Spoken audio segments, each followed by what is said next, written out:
పరిశుద్ధాత్మ దేవుడు ఆత్మ నిలిచుండి ఆ స్థలమందు మనందరం ఎలా నిలబడాలి, ఎలా ఉండాలి, ఎలాగా మన జీవితాన్ని కొనసాగించాలి, చాలా జాగ్రత్తగా దేవుని వాక్యం ద్వారా చూద్దాం. ముందు జరగండి. మంచిగా మీరు క్రమంగా ఈ లైన్ అలా సీదా కనబడాలి, వంకర టింకరగా జరగకూడదు. వంకర కూర్చోవద్దాం. క్రమశిక్షణ చాలా ప్రాముఖ్యం. మీకు ఎక్కడ ఏం చెప్తారో నాకు తెలియదు, కానీ మీరు ఎక్కడ ఎలా కూర్చుంటారో నాకు అనవసరం. కానీ మందిరంలోకి వస్తే మాత్రం చక్కగా స్ట్రైట్గా ఉండాలి లైను, వంకరగా ఉండద్దు, వంకర టింకరగా ఉండద్దు. బ్రతుకులు వంకరైపోతాయి. సరిగ్గా ఉండాలి. దేవుడి స్తోత్రం, హల్లెలూయా. దేవుడి స్థితిలో ఆ మాట మనము చదువుతాం. హెబ్రీ పత్రిక 10వ అధ్యాయము 22వ వచనాన్ని ఎవరైనా బిగ్గరగా మైక్లో చదవండి. మరణ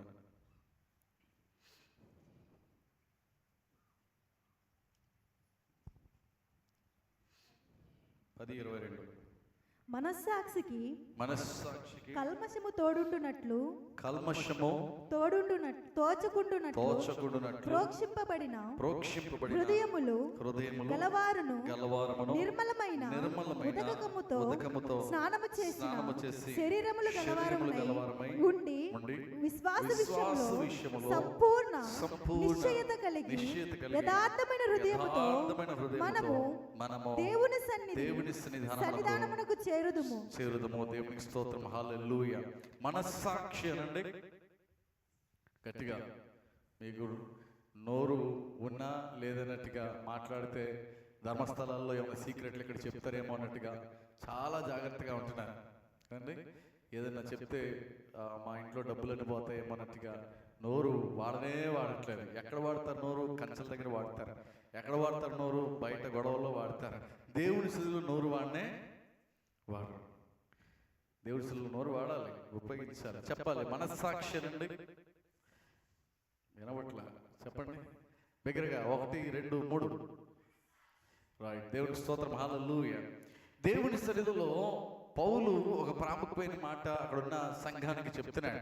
అయ్యా, మీరు దేవుని సన్నిధికి వచ్చినప్పుడు మీ మనస్సాక్షులు చాలా జాగ్రత్తగా పరిశీలన చేసుకోవాలి. ఇది కొంచెం తగ్గించండి. మీ మనస్సాక్షి విషయమై చాలా జాగ్రత్తగా ఉండాలి. ఇంగ్లీష్లో మనస్సాక్షిని కాన్సైన్స్ అంటారు. నీ అంతరాత్మ, ఏమంటారు? నేను అంతరాత్మ, కాన్సైన్స్ అంటారు ఇంగ్లీష్లో దీన్ని. నీ మనస్సాక్షి ఇది చాలా ప్రాముఖ్యమైనది. సంఘాల్లో దేవుని బిడ్డల జీవితాల్లో ఎక్కువ తగ్గిస్తారు. అది ఆపేసేది ఆ బటన్. ఇది ఎక్కువది, ఇది వైట్, అది ఆపేసేది. దేవుని సన్నిధిలో మన జీవితాలు ఎలాగుంటున్నాయి అనే విషయాన్ని మనం చాలా జాగ్రత్తగా పరిశీలన చేసుకోవాలి. పౌలు ఆ సంఘముతో అంటున్నాడు, మనస్సాక్షికి కల్మషము ఏమంటకూడదు. మనస్సాక్షికి కల్మషము.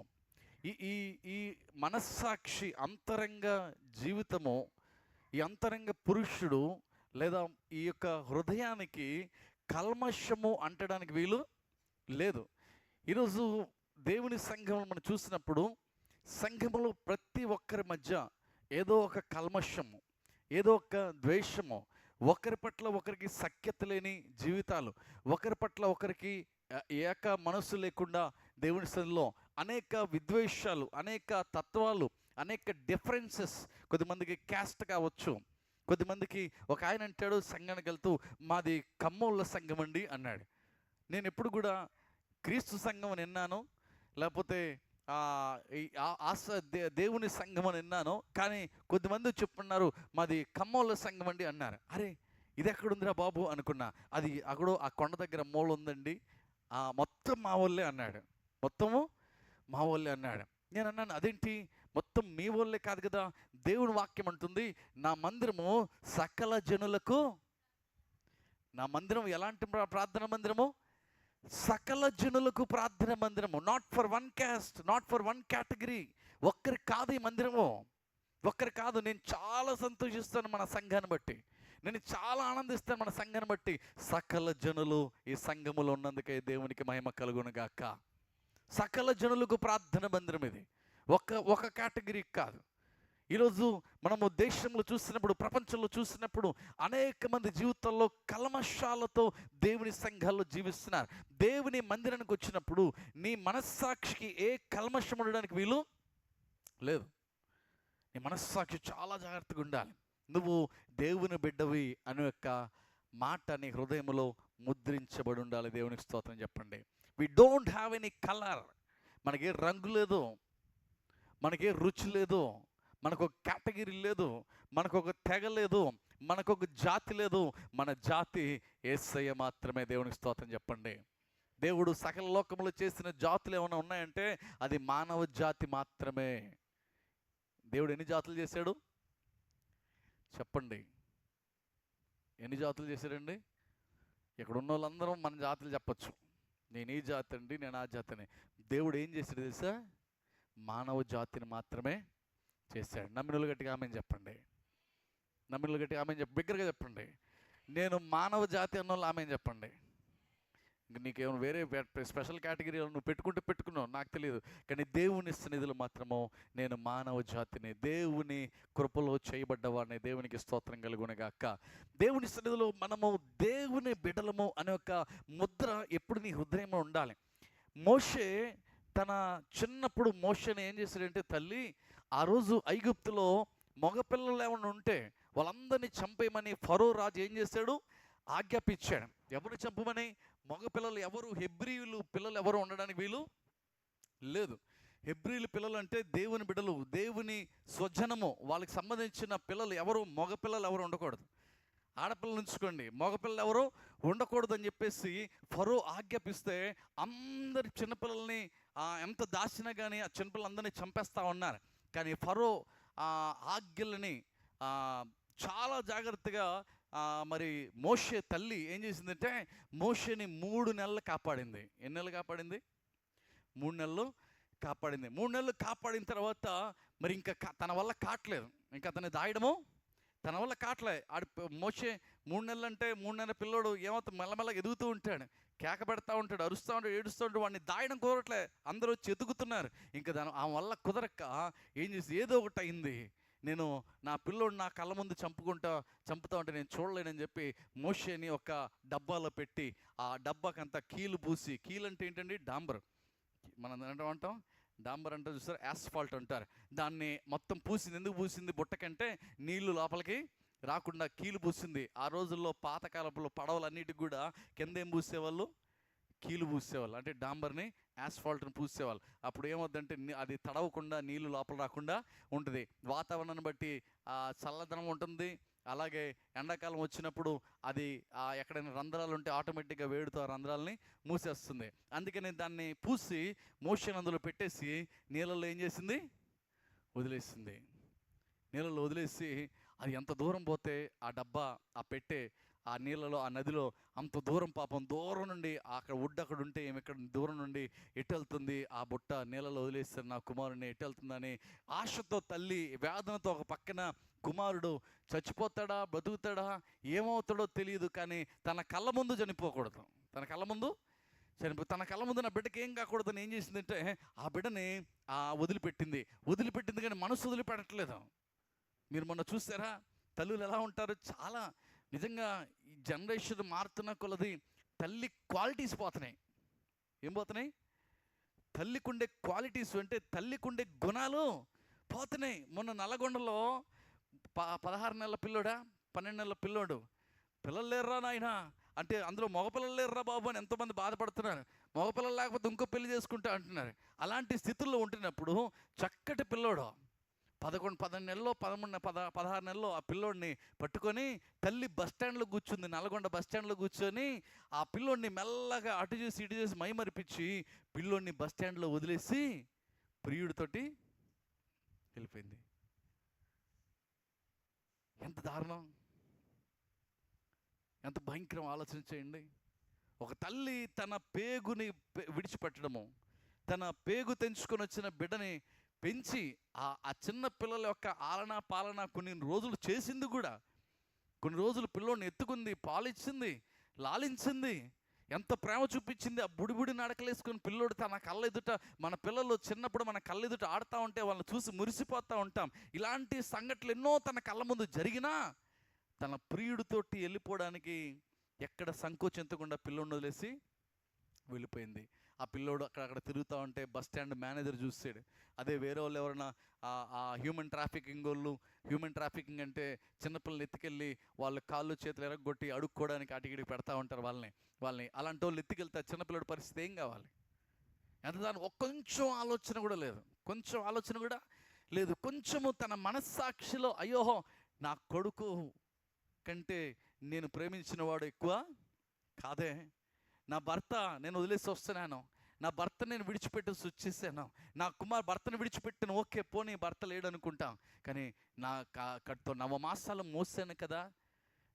నేను మోసాను కదా, నేను కన్నాను కదా, నా కొడుకు నా రొమ్ము పాలు తాగాడు కదా, అనేక మార్లు నన్ను ఆయన నేను ఆడించాను, ముద్దులాడాను, నా కళ్ళ ముందు ఎదుగుతూ ఉన్నాడు, ఆ బుడి నడకలు ఎంతో ముద్దుగా నా పిల్లోడు నా ముందున్నాడు, అలాంటి కుమారుని ఎలా వదిలిపెడతానని తన మనస్సాక్షికి ఎక్కడ కూడా ఆలోచన తట్టలేదు. చాలా జాగ్రత్తగానండి. పౌలు 4 రకాల మనస్సాక్షులు చెప్తాడు బైబిల్లో. నిర్మలమైన మనస్సాక్షి, మంచి మనస్సాక్షి, పవిత్రమైన మనస్సాక్షి, వాత వేయబడిన మనస్సాక్షి. ఎన్ని మనస్సాక్షులు చెప్పాడు పౌలు?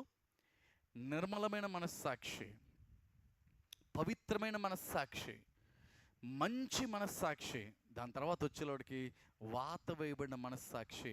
నేను ఈ 3 మనస్సాక్షుల పైన వాటి విషయమే అంతగా మాట్లాడాల్సిన అవసరం లేకపోవచ్చు, ఎందుకంటే మ్యాక్సిమం మనం వింటూనే ఉంటాం. నేను మాట్లాడదలుచుకున్నది వాత వేయబడిన మనస్సాక్షి గురించి. ఈ వాత వేయబడిన మనస్సాక్షి ఏం చేస్తుందో ఆలోచన ఉండదు.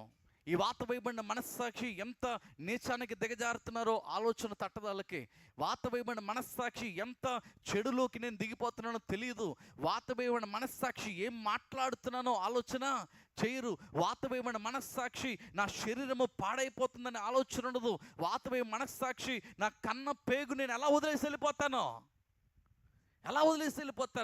ఆ తల్లి మనస్సాక్షి వాత వేయబడింది, కఠినమైన మనస్సాక్షి. ఆ కుమారుణ్ణి కనింది ఆమె కని ఆమె వదిలిపెట్టడానికి కూడా వెనకాడకుండా వదిలిపెట్టేసింది.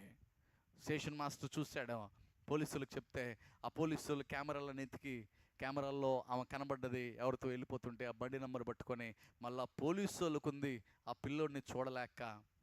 నేను ఒకరోజు పోలీస్ స్టేషన్కి వెళ్తే, చిన్న పని మీద వెళ్తే, అక్కడ ఒక పిల్లోడు తప్పిపోతే పోలీస్ స్టేషన్లో లేడీ కానిస్టేబుల్ వాడిని ఎత్తుకొని వాడిని ఆడిస్తుంటే నాకు తెలిసిన కానిస్టేబుల్ ఉంటే ఆమెతో ఆ కానిస్టేబుల్తో మాట్లాడుతూ అన్నాను, పిల్లోడు భలే ఉన్నాడు అని అంటే, తప్పిపోయాడు బ్రదర్ అని చెప్పి, ఆ క్రిస్టియన్ అయినమాట, ఆ కానిస్టేబుల్ పేరు ఏదో నోవా ఏదో ఉంది, తప్పిపోయాడు బ్రదర్ పట్టుకొచ్చామో అని అన్నాడు. ఆ తప్పిపోయిన పిల్లోడిని ఆ స్టేషన్లో ఉన్న ఆ కానిస్టేబుల్, లేడీ కానిస్టేబుల్ ఎంత ఎత్తుకొని ముద్దులాడుతుందో, ఆమె క్యారేజ్ తినిపిస్తుంది, ఆడికి ఎంత చక్కగా చూసుకుంటుందో ఆడిని. నేను అనుకున్నాను, ఎంత ప్రేమ తల్లికి, మరి ఆ వదిలేసిందా పోయిందా తెలియదు. ఆ పోలీసుడు అంటున్నాడు, మదం ఎక్కువ వదిలేసిందండి అంటున్నాడు. ఏం వదిలేసిందండి? ఎవరు తప్పిపోతారండి? అంత అశ్రద్ధగా ఎవరైనా వదిలేస్తారా పిల్లల్ని అని మాట్లాడుతున్నాడు. వాస్తవంగా 2 విధాలుగా ఆలోచన చేస్తే పోలీసుడు మాట కరెక్టే అవుతుందేమో. అంత నిర్లక్ష్యంగా ఎవరు పిల్లల్ని వదిలిపెడతారండి? ఒకప్పుడు, ఇప్పుడు అలా లేదు. చేయి పట్టుకొని నడిపిస్తాం, స్కూల్కి వెళ్తే ఎక్కడైనా చేయి పట్టుకునే ఉంటాం, ఎవరైనా కావాలని వదిలేస్తేనే అన్నాడు. నేను అది మొన్న నేను చూశాను, కావాలని వదిలేసి వెళ్ళిపోవడము. మోషే తల్లి అలా లేదు. మోషే తల్లి 3 నెలలు కాపాడింది బిడ్డనే. తన వల్ల కావట్లేదు ఇంకా కాపాడడము. తన కళ్ళ ముందు ఫరో సైనికులు వచ్చి కుమారుని చంపేస్తారేమో అని భయం వేసింది. నా వల్ల ఇంకా దాయడమో కావట్లేదు అని ఆ పిల్లోడిని దాచిపెట్టి బుట్టలో పెట్టి నీటిలో వదిలేసింది కానీ మనస్సు ఆగడం లేదు. స్తోత్రం చెప్పండి. మనస్సు కొట్టుకుంటుంది. ఎక్కడికి వెళ్తుంది? ఆ బుట్ట ఎక్కడి దాకా వెళ్ళిపోద్ది? నీళ్ళలో ఏమన్నా మింగేస్తాయా? ఆ ముసళ్ళు ఏమన్నా తినేస్తాయా? ఎవరికి దొరుకుతుంది? ఫరోకు సైన్యంకు దొరుకుతుందా ఏంటి అని భయపడుతూ ఉంది. ఆ బుట్ట వెళ్ళి ఫరో కుమార్తెకి దొరికింది. స్తోత్రం చెప్పండి. ఎవరికి దొరికింది? ఫరో కుమార్తెకి దొరికింది. ఫరో కుమార్తెకి బిడ్డలు లేరు. ఆ ఫరో చెల్లెలకు దొరికింది. ఆమె ఆ స్నానం చూస్తున్నప్పుడు ఆ ఏటిలో ఆ బుట్ట దొరకంగానే అక్కడ ఉన్న పనికత్తలందరూ ఆ బుట్ట తీసి చూడంగానే అందులో చక్కగా పండంటి బిడ్డ ఆ మోషే అతను కనబడ్డాడు. చిన్న పిల్లోడు. ఆ పిల్లోని చూడగా ఎంత ముద్దుగా ఉన్నాడో వెంటనే ఆ ఫరో చెల్లి ఏమనిందంటే, ఇతన్ని నీటిలోండి తీసాను గనక ఇతనికి మోషే అని పేరు పెడతానంది. దేంట్లోని తీసిందంట? నీటిలో ఉండి. ఇది రక్షణకు సాదృశ్యంగా ఒక మంచి మాట. అది బాప్తిసం ఎక్కడ ఇవ్వబడుతుంది? నీటిలోనే కదండి. నీటి బాప్తిసం జరగాల, చిలకరింపు బాప్తిసం జరగాల. చాలా రకాల బాప్తిసాలు ఉన్నాయి. ఒక సహోదరుడు నాతో అన్నాడు, నేను చిన్నప్పుడు బాప్తిసం తీసుకున్నానండి అన్నాడు. చిన్నప్పుడు ఏ వయసులో తీసుకున్నావునన్నా అంటే, నేను 4వ తరగతిలో ఉన్నప్పుడు నాకు బాప్తిసం ఇచ్చారండి అన్నాడు. 4వ తరగతిలో ఉన్నప్పుడు బాప్తిసం ఇవ్వడం ఏంటి నీకు అన్నాను. అది లేదండి నేను తీసుకున్నాను బాప్తిసము అన్నాడు. నేను ఓకే, ఎలా తీసుకున్నావమ్మా? అప్పుడు మారు మనసు పొందావా? నీకేమీ తెలియదు కదా, నీకు 12 సంవత్సరాల వరకు అవసరం లేదు. నీ మనసు చాలా నిర్మలంగా ఉంటుంది. 10-12 సంవత్సరాల పిల్లల మనసులు ఎలా ఉంటాయి? చాలా నిర్మలంగా ఉంటాయి. ఏ పాపం వాళ్ళకి తెలియదు. పాపం అనేది ఎప్పుడు వస్తుంది? యవ్వనము స్టార్ట్ అయినప్పుడు నుండి, యవనేచ్ఛలు స్టార్ట్ అయినప్పుడు నుండి, శరీర మార్పులు స్టార్ట్ అయినప్పుడు నుండి, శరీరంలో ఆ శరీర ఆకృతి మారుతున్నప్పుడు నుండి, తలంపులు మారుతున్నప్పుడు నుండి మనిషి పాపములోకి ఏమవుతూ ఉంటాడు? మెల్లమెల్లగా జారుతూ ఉంటాడు. అప్పటి నుండి నువ్వు పాపములో ఒకవేళ ఉండి మారు మనసు పొందితే బాప్తిసం తీసుకోవాలి కదంటే, లేదండి నాకు చిలకరింపు బాప్తిసం ఇచ్చాడు అన్నాడు. నేను ఎవరు చెప్పారు బైబిల్లో ఈ బాప్తిసమో? ఎక్కడైనా బైబిల్లో ఉందా అంటే వెతకండి. ఎక్కడైనా చిలకరింపు బాప్తిసం ఉందా బైబిల్లో? నాకు చెప్పండి, ఎక్కడైనా ఉందా? లేదు. యేసు ప్రభువారే ఆయన వెళ్ళి యోర్దాను వాగులో ఆ యోహాను ద్వారా, యోహాను అడుగుతాడు, నీకేంటయ్యా నేను బాప్తిసం ఇచ్చేదంటే, నేను మాదిరి చూపెట్టకపోతే ఎవరు బాప్తిసము తీసుకోరు. ఈసారికి ఇలా కానేవి, నేనే మాదిరి అవ్వాలని చెప్పి యేసు ప్రభువారు కూడా, ఏ పాపము లేనివాడు కూడా, ఏ ఏ ఏ కలంకము ఆయన మీద లేకపోయినా, ఆయన దేవుని చిత్త ప్రకారము దేవుని క్రియ జరగాలి గనక అందరి ఎదుట నేను దేవునికి లోబడిన వాడిగా ఉండాలని అతను కూడా యోహాను చేతిలో నీటిలో ఏం చేసిన బాప్తిసము తీసుకున్నాడు. యేసు ప్రభువారే నీట బాప్తిసం తీసుకుని, నువ్వెవడయా చిలకరింపు బాప్తిసం అంటావా? నువ్వెవడయా నా మీద నీళ్ళు జల్లేసారండి ఇది ఎక్కడ బాప్తిస్తారు నాయన? ఎవరు చెప్పారు ఇవన్నీ? ఇలాంటి రకరకాల బోధలకి కూడా పడిపోయే సంఘబిడ్డలు లేకపోలా. ఇలాంటి రకరకాల బోధలకి చాలా జాగ్రత్తగా వినండి ప్రియదేములారా. మోషే నీటిలోండి తీసి అతనికి ఏమని పేరు పెట్టింది? మోషే అని పేరు పెట్టింది. ఆ మోషే ఆ ఐగుప్తు ఫరో ఇంట్లో, రాజుగారి ఇంట్లో, రాజుగారి కుటుంబీకుడిగా పెరిగాడు. ఫరో చెల్లెలు బిడ్డ కుమారుడిగా రాజరికంలో పెరిగాడు. ఆ రాజ కుటుంబంలో పెరిగాడు. ఆ కోటలో పెరిగాడు. మోషే అతను వాస్తవంగా చూస్తే అతను ఏమైపోతుందో తెలియదు అతని జీవితం. కానీ దేవుడు అతని రాజుల కుటుంబంలోకి తీసుకెళ్ళాడు. ఆ ఫరో కుటుంబంలో ఉన్నాడు ఐగుప్తీయుడిగా. ఎలా ఉన్నాడు? ఐగుప్తీయుడిగా ఉన్నాడు. ఇంకో మాట చెప్పనా? ఫరో కుటుంబంలో మోషే ఐగుప్తుడిగా ఎదిగాడేమో కానీ తన మనసు మాత్రం ఎప్పుడు హెబ్రీయుడు మనసే. స్తోత్రం చెప్పండి. తన మనసు ఎలాంటిది? ఎప్పుడు హెబ్రీయులు, తన హృదయము, తన బ్లడ్ హెబ్రీయుడు బ్లడ్ అయింది.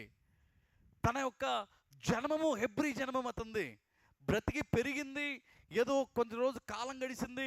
ఈ ఐగుప్తుల ఇంట్లో, ఆ ఫరో ఇంట్లో ఐగుప్తుడిగా ఎదిగాడేమో, ఐగుప్తుడిగా పిలువబడుతున్నాడేమో, ఐగుప్తుడిగా తన యొక్క ఆ జననము అన్నీ అక్కడ జరిగినాయేమో, ఐగుప్తు పద్ధతులన్నీ అతను నేర్పించుంటారేమో. కానీ తన మనస్సు మాత్రం ఎప్పుడు ఎలా ఉంది? హెబ్రీ మనసే తన మనసు. ఈరోజు ఆ హెబ్రీ మనస్సు కలిగిన వాడు ఒకరోజు హెబ్రీయుడును ఆ ఐగుప్తులు ఇద్దరు కొట్టుకుంటున్నారు. ఎవరు కొట్టుకుంటున్నారు? ఒక హైబ్రిడ్ను ఐగుప్తులు కొట్టుకుంటుంటే ఆ మోషే చూసి, అరే వీడు ఎవరిని కొడుతున్నాడు? మా వాళ్ళని కొడుతున్నాడు. ఎవరిని కొడుతున్నాడు? దేవుని బిడ్డని కొడుతున్నాడు అని చెప్పేసి ఆపడానికి వెళ్తే వెనల ఐగుప్తుడు గట్టిగా మోషే కొడితే ఐగుప్తుడు ఏమైపోయాడు? చచ్చిపోయాడు. మోషే కణము తన యొక్క బ్లడ్లో ఐగుప్తుల రక్తం కాదు ఉంది. ఐగుప్తుల యొక్క స్థలంలో పెరిగాడేమో, కానీ అతడు మాత్రం హెబ్రీయుడిగానే జీవించాడు. స్తోత్రం చెప్పండి. తన మనస్సు హెబ్రీయుడిగానే ఉంది. ఎక్కడ తన మనస్సాక్షి ఐగుప్తుల మనస్సాక్షితో కలవల, తన హృదయము ఐగుప్తులతో కలవల. ఐగుప్తు అనేది పాపానికి సాదృశ్యము. ఐగుప్తు అనేది ఆ వ్యతిరేకతకి సాదృశ్యము. ఐగుప్తు అనేది అవిధేయతకు సాదృశ్యము. ఐగుప్తు అనేది విగ్రహారాధనకి సాదృశ్యము. ఐగుప్తు అనేది కఠినమైన మనస్సాక్షికి, వాత వేయబడిన మనస్సాక్షికి సాదృశ్యము. ఐగుప్తు అనేది ఎప్పుడు లోబడని మనస్సాక్షికి సాదృశ్యము. ఫరో ఎలా ఉండేవాడు? కఠినంగా ఉండేవాడు, మాట మీద ఉండేవాడు కాదు. ఫరో మాట మీద ఉండేవాడా? ఇదిగో పంపిస్తానన్నాడు, మళ్ళీ పంపించాడా? పంపించలా. ఎన్ని అద్భుతాలు చేసినా పంపిస్తానేవాడు, పంపించేవాడు కాదు. మనసు కఠినము. కొద్దిమంది హృదయాలు ఇలాగే ఉంటాయి, కఠినమైన హృదయాలు. ఎలా ఉంటాయి వారి హృదయాలు? రాయలాంటి హృదయాలు, బండలాంటి హృదయాలు. మాట మీద ఉండరు. ఎలా ఉండరు వాళ్ళు? మాట మీద ఉండరు. ఒక మాట మీద వాళ్ళు కట్టుబడి ఉండరు. దేవుని బిడ్డలారా వినండి, దేవుని వాక్యం అంటుంది, నీ మాట అవునంటే అవును, కాదంటే కాదు. మోషేకి ఎంత ఇబ్బంది అయ్యేదో. ఫరో మాట ఇచ్చేవాడు, మాట మీద నిలబడేవాడు కాదు. అది ఆ ఐగుప్తు తత్వం అలాంటిదే, ఐగుప్తు బ్రతుకులు అలాంటివే, ఐగుప్తు జీవితాలు అలాంటివే. కానీ హెబ్రీలు అలాంటి వారు కాదు. దేవునికి స్తోత్రం చెప్పండి. నేను దేవుని బిడ్డని, నా జీవితము ఐగుప్తుడి జీవితంతో సమానముగా ఉండడానికి వీల్లేదు. ఒకవేళ నేను పాకిస్తాన్లో పెరగచ్చు, కానీ నేను దేవుని బిడ్డగానే పెరుగుతాను. అక్కడ స్తోత్రం చెప్పండి. ఒకవేళ నేను అన్యుల మధ్యలో నేను పెరగచ్చు, కానీ నేను దేవుని బిడ్డగానే ఉంటాను. మీరు ఒక మాట విన్నారా? ఎస్తేరు కాలంలో ఉన్నప్పుడు ఎస్తేరు దగ్గర ఆ అహశ్వరోషు రాజు దగ్గరికి వచ్చేసి ఒక వ్యక్తి అంటాడు, అయ్యా నీ రాజ్యములో, నీ సంస్థానములో ఒక చిన్న గుంపు ఉంది. ఆ గుంపు వారి యొక్క క్రియలు, పద్ధతులు మనలాంటి వారి కానే కాదు. వారు ఎవరయ్యా అంటే యూదులు. వాళ్ళెవర్రా? మన సంస్థానంలో ఉన్నారు, మన దేశంలో ఉన్నారు, కానీ మన పద్ధతులు లేవు, మన క్రియలు లేవు, మనలాగా వారు బ్రతకడం లేదు. వాళ్ళు పద్ధతులను వేరుగా ఉన్నాయి. ఎవరంటే వాళ్ళు ఎవరో యూదులయ్యా అన్నాడు. వాళ్ళు ఎక్కడ ఉన్నా, ఎలాంటి వారి మధ్యలో ఉన్నా, వారు మేము దేవుని బిడ్డలమని గుర్తుంచుకొని దేవుని వాక్యానికి లోబడుతూ నడిచేవారు. ఎక్కడ అపవిత్రతకు చోటు వల్ల, ఐగుప్తు అనేది అపవిత్రతకి ప్రాముఖ్యమైన స్థానం. అది ఐగుప్తులో మోషే పెరిగాడు, కానీ తన మనస్సాక్షి ఎప్పుడు కూడా పరిశుద్ధంగానే ఉంది. అతని మనస్సు ఎప్పుడు కూడా ఎటు తిరుగుస్తుంది? హెబ్రీల వైపు, ఇజ్రాయేల్ ప్రజల వైపే. నేను ఇజ్రాయేలీయుడను. అతనికి తెలియదు, అతనికి అవన్నీ కూడా పెద్దగా తెలియకపోవచ్చు, కానీ అతని మనస్సు మాత్రం ఎప్పుడు కూడా, తన బ్లడ్ ఎప్పుడు కూడా ఇజ్రాయేల్ బ్లడ్ కనుక ఎప్పుడు దేవుని వైపు చూస్తూ ఉండేవాడు. ప్రియదేవులారా, మనస్సాక్షికి కల్మషము తోచకుండా మన హృదయాన్ని, మన మనస్సాక్షుల విషయమై చాలా జాగ్రత్తగా మనం ఉంటూ ఉండాలి. ఎక్కడైనా నీ హృదయానికి కల్మషమో, నీ మనస్సాక్షి వాత వేయబడిన మనస్సాక్షిగా ఉంటే. ఒకరోజు ఒక యవనస్తుడు అంటే 35 అలా ఉంటాయి. అతను ఒకరోజు దేవుని మందిరములో ఏడుస్తూ బాగా ప్రార్థన చేస్తున్నప్పుడు ఆ దైవజనుడు చూస్తున్నాడట, బాబు ఎంతగా ప్రార్థన చేసుకున్నావు? అన్న కూడా అలాగే ఏడుస్తూ ప్రార్థన చేసింది. తన ఆత్మను ఏం చేసిందంట? దారబోసి ప్రార్థన చేసింది. ఈ పిల్లడు కూడా అలాగే ప్రార్థన చేస్తుంటే ప్రార్థన అయిపోయిన తర్వాత ఆ సేవకుడు అతని దగ్గరికి వచ్చి అడిగాడు, నాన్న మొన్నటిదాకా బాగానే ఉన్నావు, ఇప్పుడేమైందమ్మా అంతగానో బాధపడుతున్నావు? ఏమైనా సమస్య, ఏమైనా ఫైనాన్షియల్ ప్రాబ్లమా, ఏమన్నా నువ్వు లేకపోతే ఏదైనా సమస్య ఉందా, డ్యూటీలో ఉద్యోగంలో ప్రాబ్లం ఉందా అని అంటే, లేదయ్యా. ఎన్ని అడిగినా లేదు అన్నాడు. మరి ఏంటయ్యా ప్రాబ్లం అంటే, అయ్యగారు ఓ మాట చెప్పాలన్నాడట. ఏంటయ్యా అంటే, అయ్యా నేను ఒక తప్పు చేశాను. ఏం తప్పు చేసావు అంటే, నా భార్యని మోసం చేశాను అన్నాడట.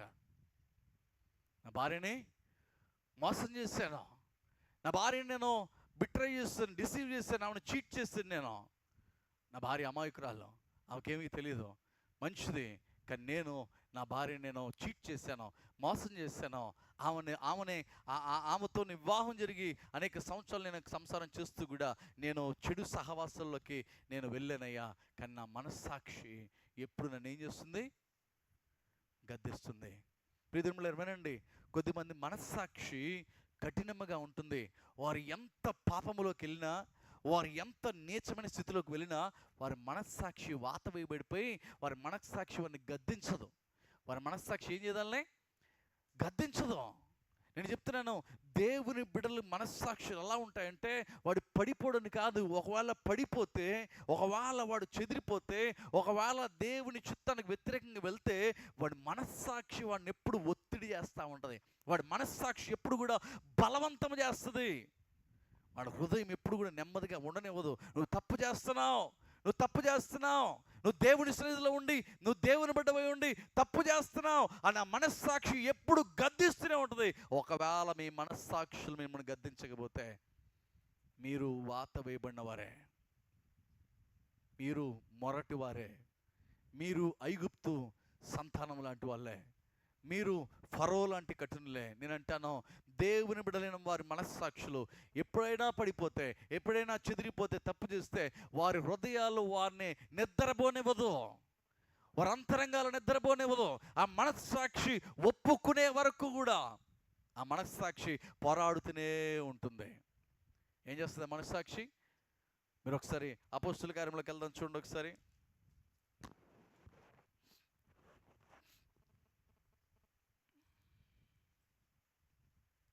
ముప్పై 23వ అధ్యాయం మొదటి వచనం చదువుదాం, చూడండి ఒకసారి. అపోస్తుల కార్యం 23వ అధ్యాయం మొదటి వచనము. పౌలు మహాసభ వారిని తేరి చూసి, సహోదరులారా, నేను నేటి వరకు కేవలము మంచి మనస్సాక్షి గలవాడని దేవుని నడుచుకుంటేనే చెప్పాను. పౌలు మహాసభ దగ్గర నిలబెట్టినప్పుడు పౌలు వారందరితో అంటున్నాడు, పౌలు మీద నిందలు మోపుతున్నారు, నేరం మోపుతున్నారు. పౌలు ఒకప్పుడు హింసకుడు, దూషకుడు, ఒకప్పుడు పాపం చేసినవాడు, కానీ తన జీవితం మారింది, మారు మనసు పొందాడు. పౌలు అంటున్నాడు, నేను మీ అందరి ఎదుట ఎలాంటి మనస్సాక్షి కలిగి ఉన్నాను? ఎలాంటి మనస్సాక్షి కలిగి ఉన్నాను నేను? మంచి మనస్సాక్షి. ఏంటి మంచి మనస్సాక్షి? ఈ మంచి మనస్సాక్షి ఏం చేస్తుందంటే, ఎప్పుడైనా తప్పు చేస్తే వెంటనే ప్రభు సన్నిధిలో చేరి పశ్చాత్తాపడుతుంది. ఈ మంచి మనస్సాక్షి ఏం చేస్తుందంటే, ఎప్పుడైనా ఎవరైనా దూషిస్తే వారి దగ్గరికి వెళ్ళి క్షమాపణ అడుగుతుంది. ఈ మంచి మనస్సాక్షి ఏం చేస్తుందంటే, ఎవరి మీద అబద్ధ సాక్ష్యాలు పలకదు. ఈ మంచి మనస్సాక్షి, ఈ మంచి మనస్సాక్షి ఏం చేస్తుందంటే, చూడకపోయినా చూసినట్టుగా మాట్లాడదు. ఈ మంచి మనస్సాక్షి ఏం చేస్తుందంటే, ఈ తప్పుడు ద్రోవలోకి వెళ్లకుండా ఇతరులను కూడా కాపాడుతుంది. ఈ మంచి మనస్సాక్షి ఎప్పుడు కూడా పాపములోకి పడితే పాపములోని బయటకు వచ్చే వరకు ఈ మంచి మనస్సాక్షికి ఓ పోరాటము జరుగుతూ ఉంటుంది. అందుకే పౌలు అంటాడు, నేను మంచి పోరాటం పోరాడాను. దేంతోటి? లోకములో ఉన్న క్రియలతోటి నా మనస్సాక్షి పోరాడుతూ ఉంది. స్నేహితుడు వచ్చి అంటాడు, ఒరే రారా పోదాం అంటాడు. ఇన్నాళ్ళు స్నేహితుడితో తిరిగాను కదా, ఇప్పుడు స్నేహంలోకి వచ్చి స్నేహం అయిపోయింది, నేను రక్షింపబడ్డాను, ప్రభువులోకి వచ్చాను, రక్షింపబడ్డాను, అంత మాత్రాన స్నేహాన్ని విడిచిపెడతామా? చెప్పండి. మనకి రక్షింపబడక మునుపు, సంఘానికి రాక మునుపు స్నేహితులు ఉంటారా ఉండరా? బాప్తిస్వం పొందక మునుపు స్నేహితులు ఉంటారా ఉండరా? ఉంటారు కదండి. ఉంటారా లేదా? విడిచిపెట్టేద్దాం వాళ్ళే? విడిచిపెడదామా? విడిచిపెట్టాల్సి వస్తే విడిచిపెట్టాలి. ఎవరిని?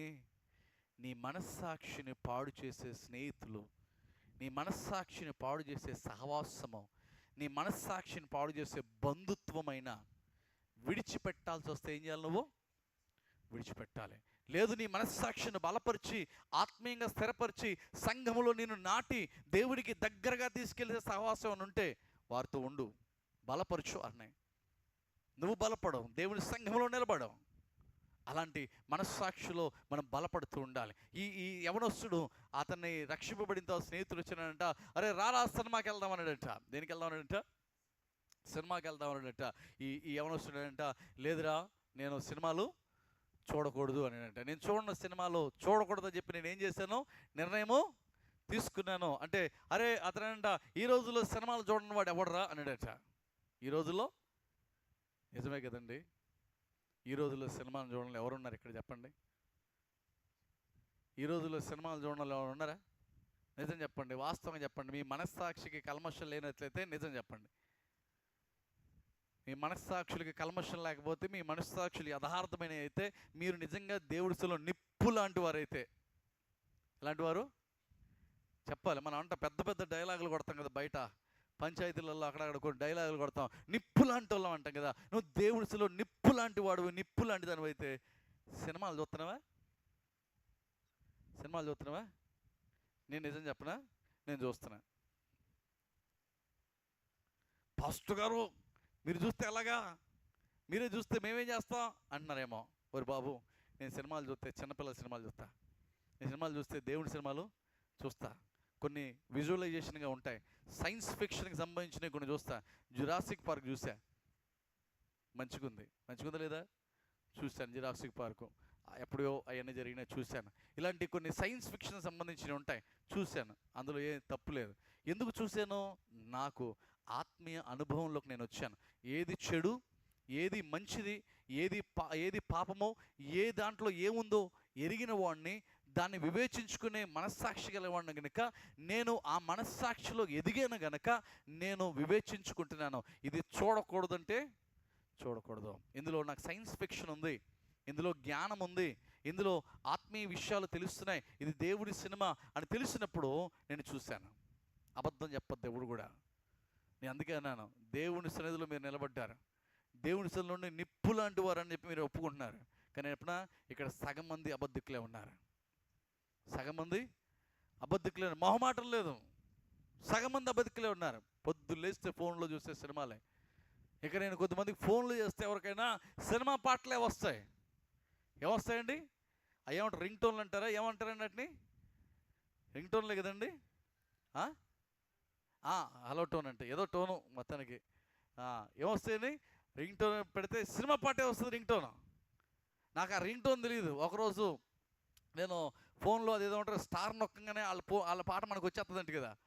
స్టార్ ఒకవేళ మన ఫోన్ వచ్చిందనుకో, డబ్బా ఫోన్లు కదండి అప్పుడు. ఆ రోజుల్లో కొంచెం నా దగ్గర ఉండేది ఒక ఫోను, మామూలు సోనీ ఎరిక్సన్ ఫోన్ ఒకటి ఉండేది. ఆ సోనీ ఎరిక్సన్ ఫోన్ వచ్చినప్పుడు స్టార్ బటన్ నొక్కేసాం అనుకో, వాడికి చేసేటప్పుడు వాడు ఏ పాట పెట్టుకుంటే ఆ పాట మనకు వచ్చేస్తుంది. అయితే నేను ఒకరోజు నాకు తెలియకపోతే నేను అది చెవు దగ్గర పెట్టుకున్నప్పుడు స్టార్ నొక్కే, స్టార్ ఒత్తుకుపోయేటప్పటికి ఆ పాట నాకు వచ్చేసిందట నా ఫోన్లోకి. ఇక నేను ఎక్కడికైనా ప్రార్థనకి వెళ్ళితే ఎవరైనా తెలిసిన నాకు ఫోన్ చేస్తుంటే వాళ్ళకి ఇబ్బందికరంగా ఉంది. ఎందుకు? అక్కడ పాట వస్తుంది. ఏం పాట వస్తుంది? బంగారు ఈ పాట ఏంటి? పరంజ్యోతి అన్న ఏంటి ఈ పాట పెట్టుకున్నాడు? పరంజ్యోతి అన్న ఫోన్ చేస్తే ఇలాంటి పాట వస్తుంది ఏంటి అని చెప్పి అనుకుంటున్నారు. ఎందుకంటే నేను చదువుకున్నాను కదా, తెలియదు అంటే ఎవడో నమ్మడం. వాస్తవంగా నాకు తెలియదు చాలా. వాస్తవంగా నేను 2017లో ఉద్యోగం మానేసిన తర్వాత, కంప్యూటర్ పక్క నుండి బయటకు వచ్చేసిన తర్వాత, ఉద్యోగంలో బయటకు వచ్చిన తర్వాత కంప్యూటర్కి నాకు అనుబంధం లేకుండా పోయింది. ఫోన్లో వచ్చే పనులు చేసేవన్నీ కూడా ఇవన్నీ పక్కన పెట్టేస్తాను. వాటిని ఎక్కువగా నాతో ఏమైపోయింది, రిలేషన్ అంటే పని లేదు నాకు, వాటి మీద నాలెడ్జ్ పూర్తిగా పోయింది. ఇప్పుడు ఎక్కడైనా ఆధారపడితే మా రిషినో మా హనీనో అడగాలి, అమ్మ ఇది ఎలాగని వాళ్ళు అడిగితే తప్ప నాకు, వాళ్ళు చెప్తేనే నాకు ఇప్పుడు తెలుస్తుంది. మా వాళ్ళు నన్ను ఎక్కిరిస్తారు, నువ్వేం డాడీ నీకేమి తెలియదు అంటారు. అరే తెలియదంటే తెలియక కాదు, వాటితో నాకేమైంది, ఇప్పుడు రిలేషన్ లేదు. ఒకప్పుడు వాటి మీదే ఉద్యోగం పని చేసేవాడిని కదా, అప్పుడు నాకు అన్నీ తెలుసు. ఇప్పుడు వాటి మీద పని చేయట్లేదు, నేను నాకేం తెలియట్లేదు, దాన్ని తెలియపోవడం మంచిదే అనుకున్నాను, వదిలిపెట్టేసాను. కానీ ఆ రోజు ఫోన్ చేస్తున్నారు. ఒకరోజు ఒక తమ్ముడు డేర్ చేసి అడిగాడు, అన్నా ఏందన్నా ఈ పాట పెట్టుకున్నావు అన్నాడు. ఒరే ఏం పాట పెట్టుకున్నాను? నేను అసలు ఏ పాట పెట్టుకోలేదు కదా అంటే, అన్నా మీకు ఫోన్ చేస్తే బంగారు కోడి పెట్టాను పాట వస్తుందన్నా అన్నాడు. ఒరే ఇదేంట్రా, నేను ఎలా వచ్చిందిరా అని చెప్పి వాడికి ఫోన్ ఇచ్చి, ఎవరు తమ్ముడు కొంచెం చూడరా నాయన దీంట్లో ఏ ఫోన్ వచ్చింది, ఇలాగా ఎక్కడ ఎలా వచ్చిందంటే అని అన్నాడు. అన్న మీరు ఎవరికో ఫోన్ చేస్తుంటే వాడికి వచ్చి ఆ ఫోన్లో ఈ పాట ఉంటుంది, మీరు స్టార్ నొక్కుంటారేమో ఆ పాట మీకు వచ్చేసిందన్న అన్నాడు. ఒరే దీన్ని ఎలా చేయాలరా అంటే, వాడు ఏదో చేసి ఆ పాటని పోగొట్టాడు. కానీ కొన్ని రోజుల వరకు ఈ అన్న ఉత్తుత్తోడే, వీడంతా మోసం, వీడేదో మంచి రక్షింపబడ్డాడు అని చెప్పి అనుకున్నాం. కానీ వీడు ఏం చేస్తున్నాడు, సినిమాలు చూస్తున్నాడు, సినిమా పాటలు పాడతాడు, సినిమా పాటలే ఉంటాయి వీడి దగ్గర ఫోన్లో అని. కొన్ని రోజులు వైరల్ అయింది నా గురించి తెలుసా. కొన్ని రోజులు మాట్లాడుకున్నారు, ఎవరో నాతో తిరిగే బ్రదర్సే, నాకు తెలిసిన సహోదరులే మాట్లాడుకున్నారు. కానీ ఒకరోజు ఆ తమ్ముడు చెప్పాడు, అన్న ఆయన దగ్గర సినిమా పాటలు ఉండవు, తెలియక ఎవరిదో హలో టూను వచ్చేసిందని. నాకు ఎప్పుడైతే మాట అన్నాడో మనసులో భయం పడతా ఉంది. నా నిర్మలమైన మనస్సాక్షి, నా మంచి మనస్సాక్షి ఒప్పుకోలేకపోతుంది. ఎలా జరిగింది ఇది, ఎలా జరిగింది ఇప్పుడు ఇది, నా ఫోన్లోకి ఎలాగొచ్చింది, నా ప్రమేయం లేకుండా ఎలాగొచ్చేసిందని కొన్ని రోజులు బాధపడ్డాను. నా మనస్సాక్షి ఒప్పుకోలే, దానికి చోటు వల్ల ఏం చేస్తే నేను ప్రభు సన్నిధిలో చేరే, ప్రభువా నాకు తెలియకుండా ఎవరిని తప్పంటాను, నా ఫోను. ఇప్పుడు ఇంట్లో దొంగతనం జరిగిందనుకోండి, పోలీసుడు ముందు ఎవరి మీద అనుమానం పడతాడు తెలుసా? ఎవరి మీద అనుమానం పడతాడు? ముందు ఏమంటారు, అమ్మ మీ ఆయన తాగుతారా అని అడుగుతారు, మీ ఆయన మంచోడైనా అడుగుతారు, అమ్మ మీ పిల్లలు మంచోడైనా అడుగుతారు, మీ ఇంటికి ఎవరెవరు వచ్చిపోతారు అని అడుగుతారు. దాని తర్వాతే బయట వాళ్ళ సంగతి చూస్తారు. ఒకవేళ మా ఆయన మంచోడు కాదండి, తాగిపోతాడన్నా ఫస్ట్ మీ ఆయనే పడిపోతారు. ఎవరు పడిపోతారు? మీ ఆయనే పడిపోతారు. పట్టుకుపోయి ఈడే తీసుంటాడు, ఖచ్చితంగా ఈడే తీసుంటాడు. పోలీసు వాడు 4 దంతే అవి బయట పడతాయి కదా. అప్పుడు నాకు అనిపించింది, ఫోన్ నాది, నేను ఎవరినో అంటే వచ్చేదేమీ లేదు, మిస్టేక్ నాది, నాకు తెలియక జరిగిపోయింది మిస్టేక్. ఇప్పుడు నేను ఎవరి దగ్గరకు వెళ్ళి నేను నిరూపించుకోలేను. నేనేం చేయాలంటే నా దేవుని సన్నిధిలో చేరి, ప్రభువా నాకు తెలియకుండా తప్పు జరిగిపోయింది, నా ప్రమేయం లేకుండా అది ప్రెస్ అయిపోయింది అయ్యా, నాకు వచ్చేసింది కలొట్టను అయ్యా, నన్ను క్షమించు ప్రభు అని ప్రభు దగ్గర ఒప్పుకున్నాను. నన్ను ఎవరు నమ్మకపోవచ్చు, కానీ నువ్వు మాత్రం నమ్ముతావయ్యా. నన్ను ఎవరు ఇప్పుడు నేను చెప్పుకున్నా, తమ్ముడు యాక్సిడెంటల్గా వచ్చేసిందయ్యా, అన్ఫార్చునేట్గా వచ్చేసిందయ్యా అని ఎన్ని చెప్పినా, ఈ అన్న మళ్ళీ ఏదో కాంప్రమైజింగ్ స్టోరీ చెప్తున్నాడు, మళ్ళీ కప్పిపుచ్చుకునే మాటలు చెప్తున్నాడు అనుకుంటారయ్యా.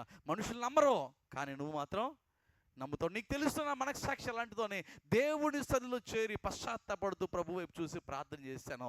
ఒక చిన్న హెలో ట్యూన్ కోసం, ఒక చిన్న హెలో ట్యూన్ నా సాక్ష్యాన్ని పాడు చేస్తుందేమో అని, ఒక చిన్న హెలో ట్యూన్ నా సాక్ష్యాన్ని పాడు చేస్తుందేమని ప్రభుత్వంలో చూడండి. ఆ మాట చదువుదాం ఒకసారి. గలతీయుల రాసిన పత్రికలో, గలతీ అపోస్తుల కార్యం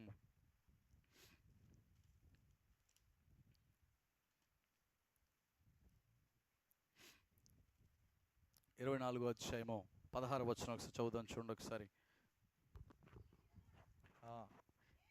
నేనును దేవుని ఎడలను మనుషుల ఎడలను ఎల్లప్పుడూ నా మనస్సాక్షి నిర్దోషమైనదని ఉండునట్లు అభ్యాసము చేసుకొనుచున్నాను. దేవునికి స్తోత్రం చెప్పండి.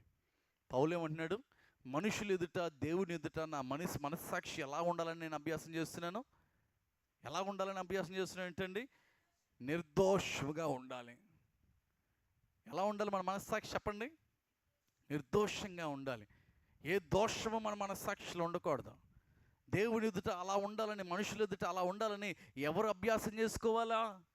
మనము అభ్యాసం చేసుకోవాలి, మనము సరి చేసుకోవాలి, మనం బాగు చేసుకోవాలి. దేవుని ఎదుట అయ్యా నా మనస్సాక్షి ఎలా ఉందో నీకు బాగా తెలుసు, నేను మీకు ముందు వందనాలు చెప్పచ్చు, ఏయ్ వెనక్కెళ్ళి ఇది వేస్ట్, ఇది వీడు మంచోడు కాదు అని చెప్పి అనొచ్చు. ఇమ్మానుయేలు నా పెద్ద కుమారుడు అనొచ్చు. వెనక్కెళ్ళి బడ్డు ఆడేంటి అని అంటాను. ఎవరు చూస్తారు నన్ను? ఎవరు చూస్తారు? ఇమ్మానుయేలుకి ఏం తెలుసు అంటే అంకుల్ నన్ను ఎంత మెచ్చుకుంటున్నాడో అనుకుంటారు. లోపల నేను ఒకవేళ ఆయన్ని తిట్టుకుంటున్నానేమో, లోపల ఆయన గురించి చెడుగా మాట్లాడుతున్నానేమో, నా మనస్సాక్ష్యానికి తెలియదు. కానీ ఎవరికి తెలుసు?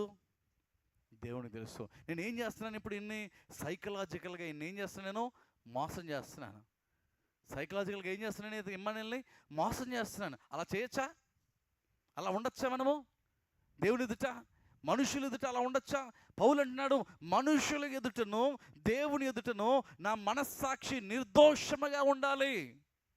దేవుని బిడ్డలారా, మేలు అడిగే మునుపు నీ మనస్సాక్షి దేవుని ఎదుట నిర్దోషంగా ఉందా? స్వస్థత అడిగే మునుపు నీ మనస్సాక్షి దేవుని ఎదుట నిర్మలమైందై ఉందా?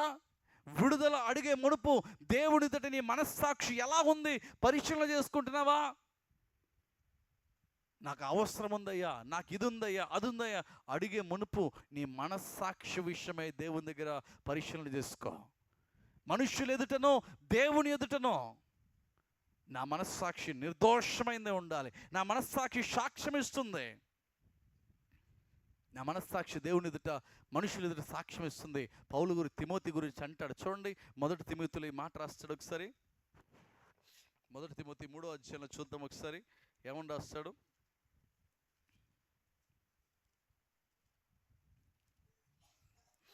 సరే, 1వ అధ్యాయం 18వ వచనం. 1 తిమోతి 1వ అధ్యాయము 18వ వచనం చూద్దాం చూడండి. నా కుమారుడైన తిమోతి, నువ్వు విశ్వాసమును ఏం మనస్సాక్షి కలిగి ఉన్నాడు? తిమోతి ఎవరో చెప్పాలి. తిమోతి ఎవరో? పౌలు శిష్యుడు. వినండి ఒక్కసారి, అందరు 2 చేతులెత్తి స్తోత్రం చెప్పండి. చెమటలు కారుతున్నాయా? నాకు పౌడర్ ఏమైనా పెట్టుకున్న ఉపయోగం ఉండదు నాకు. ఎలా ఉన్నాను నేను? చెమటలు కారుతున్నాయి కదా. దీని ఒక్కదాంతో గాలి పీల్చుకుంటున్నా, ఈ ఒక్కదాంతో. ఇది బంద్ చేయట్లా, నో యూజ్, ఉపయోగం లేదు. దీని ఒక్కదంటే గాలి పీల్చుకుంటున్నా. మీకు కష్టపడి దేవుడు, పరిశుద్ధాత్మ దేవుడు నా యందు ఉంచిన మాటలు మీకు చెప్తున్నా. 1.5 గంటన్నర ఆరాధన చేశాను, నిలబడే ఉన్నా.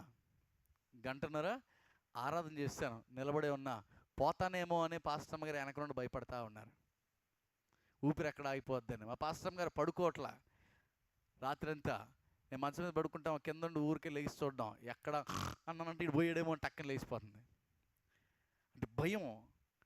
ఆ పరిస్థితిలో ఉన్నాం. కానీ అయినా కానీ దేవుడు బలపరిచి మీ కొరకు మాట్లాడుతున్నాడు. మీ జీవితాల్లో దేవుని వాక్యము కార్యం చేయడానికి మాట్లాడుతుంది. నిర్లక్ష్యంగా ఉండకండి. దేవునికి స్తోత్రం చెప్పండి. పౌలు ఆ తిమోతితో అన్నాడు. తిమోతి ఎవరు? పౌలు యొక్క శిష్యుడు, దాసుడు. ఆ తిమోతి పౌలు దగ్గర ఏం నేర్చుకున్నాడంటే మంచి మనస్సాక్షి కలిగి ఉండడము నేర్చుకున్నాడు. మంచి మనస్సాక్షి కలిగి ఉండడం నేర్చుకున్నాడు. అదిగే పౌలు అదే అంటున్నాడు. చదవండి ఏమంటున్నాడు? నా కుమారుడు అయిన తిమోతి, నువ్వు విశ్వాసమును మంచి మనస్సాక్షి కలిగిన వాడవై నిన్ను గూర్చి ముందుగా చెప్పబడిన ప్రకారము ప్రవచనములు చొప్పున ఈ మంచి పోరాటము పోరాడవలనని వాటిని బట్టి ఈ ఆజ్ఞను మీకు అప్పగించున్నాను. అట్టి మనస్సాక్షిని కొందరు త్రోసివేసి విశ్వాస విషయమైన ఓడ బద్దలైంది. దేవునికి స్తోత్రం చెప్పండి. పౌలు తిమోతితో అన్నాడు, నువ్వు మంచి మనస్సాక్షి కలవాడై ఉన్నావు. ఎక్కడ నుండి? నువ్వు నా శిష్యుడు పోయి. మేము మన సంఘంలో చాలామందికి ప్రభుని గురించి బలపరిచేటప్పుడు చెప్పేది ఇదే. వారి హృదయాలు దేవునిలో ఎలా ఉండాలి, వారి వ్యక్తిగత జీవితాలు దేవునిలో ఎలా ఉండాలి. నీకేదో అద్భుతం జరుగుతుందో, ఆశ్చర్యకార్యం జరుగుతుందో అని నేను చెప్పను. దేవుడు చేయాల్సి వచ్చినప్పుడు చేస్తూనే ఉంటాడు, ఆయన విడిపించాల్సినప్పుడు విడిపిస్తూనే ఉంటాడు. కానీ ఎప్పటికైనా మన మనస్సాక్షి ఎలా ఉండాలంటే అద్దములా ఉండాలి. దేవుని ఎదుట ఎలా ఉండాలి? అద్దం ఎలా ఉంటుంది? ఇటు నుండి అటు అవతలకి కనబడుతుంది. మన మనస్సాక్షి అలా ఉండాలి. ఒక మంచి పరిచర్య, ఒక మంచి సేవ పిలుపు, ఒక మంచి సేవకుడి దగ్గర నేర్చుకునేది ఇదే. నేను ఆ సేవకుడి దగ్గర అభిషేకం తీసుకున్నాను, గుడ్, తప్పేమీ లేదు. నేను అక్కడ తర్ఫీదు పొందాను, తప్పేమీ లేదు. నేను ఆ సంఘంలో నన్ను సేవకు నడిపించారండి, తప్పేమీ లేదు. ఎన్ని చెయ్యి. నేను అంటాను, నీ మనస్సాక్షిని ఎవరు ట్రైన్ చేశారో, నీ మనస్సాక్షి ఎలా ఉంది? నువ్వు ఎన్ని అద్భుతాలు చేయి, నీ మనస్సాక్షి సరిగ్గా లేకపోతే లాభం ఏమైనా ఉంటుందా? యూదా ఎలాంటి వాడు? దేవుడితో పాటు ఉండి ప్రభుత్వం 3.5 సంవత్సరాలు నడిచి పరిచర్య చేసి ప్రార్థన చేసినప్పుడు దయ్యాలు పోయినా యూదా ప్రార్థన చేస్తే కుంటివారు నడిచారంట. యూదా ప్రార్థన చేస్తే అద్భుతాలు జరిగాయి. కానీ అతని మనస్సాక్షి ఎలాంటిది? 30 నాణాలకి యేసయ్యని అమ్మేశాడు. ప్రియ దేవుని బిడ్డ వినండి చాలా జాగ్రత్తగా. మనస్సాక్షి పరిశుద్ధ గ్రంథములో ఒత్తిపట్టి నొక్కి చెప్పేది ఏంటంటే, నీ మనస్సాక్షి సరిగ్గా లేకపోతే పరలోక రాజ్యములో చోటు నీకు లేదు. పరలోక రాజ్యంలో చోటు లేదు. నేను ఎంత గొప్ప సేవ చేయనివ్వండి, నేను ఎన్ని అద్భుతాలు చేయనివ్వండి, ఎన్ని ఆశ్చర్యకారాల నా ద్వారా చేయనివ్వండి, నా మనస్సాక్షి దేవుని ఎదుట సరిగ్గా లేకపోతే నేను ఎన్ని కార్యాలు చేసినా నేను పరలోక రాజ్యానికి వెళ్ళను. నా మనస్సాక్షి విషయం నేను జాగ్రత్త. అందుకే థామస్ డాడీ గారు నాతో ఈ మాట అన్నారు, తమ్ముడు, గొప్ప సేవ చిన్న సేవ, గొప్ప సేవకుడు చిన్న సేవకుడు అని ఎవరు చెప్పరు. లోకం మాట్లాడుకుంటుంది అలాగా. కారులో వచ్చేవాడు గొప్ప సేవ, గుడిసెలో ఉన్నాడు చిన్న సేవ అన్నట్టుగా మాట్లాడతారు. దేవుడు అలా మాట్లాడడం. దేవుడు ఏం మాట్లాడుతుంటే నమ్మకమైన సేవకుడు అంటాడు. ఎవరా నమ్మకమైన సేవకుడు అంటే మనస్సాక్షికి కల్మషము అంటనివాడు. ఎవరా సేవకుడు? మనస్సాక్షి కల్మషం అంటనివాడు. ఈ మాట నాకు ఎప్పుడు గుర్తుంటుంది. నిజమే, ఏది జరిగినా ఎలాగున్నా పరిస్థితులు తారుమారమైనా కానీ నా మనస్సాక్షి విషయమైన దేవుని దగ్గర ఎప్పుడు నిర్దోషంగానే ఉండాలి. తిమోతితో అన్నాడు, నువ్వు ఎలాంటి వాడు చూడు. అతను ఏమంటాడు? నా కుమారుడు అయిన తిమోతి, నీవు విశ్వాసమును మంచి మనస్సాక్షి కలిగిన వాడవై ఉన్నావు. ఏం కలిగి ఉన్నాడు పౌలు? తిమోతి, మనకు విశ్వాసం ఉంటుంది, మంచి మనస్సాక్షి ఉండకపోవచ్చు. ఏమండి, నీకెంతో విశ్వాసం ఉంది, కన్నీటితో తెగ ప్రార్థన చేస్తాం. ఒకరోజు ఒక స్త్రీ ప్రార్థన చేస్తుంది, పాస్టర్ గారు చూస్తూ ఉన్నారు. పాస్టర్ గారి దగ్గరికి వచ్చి ఎప్పుడు ప్రార్థన చేయించుకుంది. అయితే ప్రతి 3 సంవత్సరాలు 4 సంవత్సరాల్లో ఆమె క్రమము తప్పకుండా ప్రార్థనకు వచ్చింది.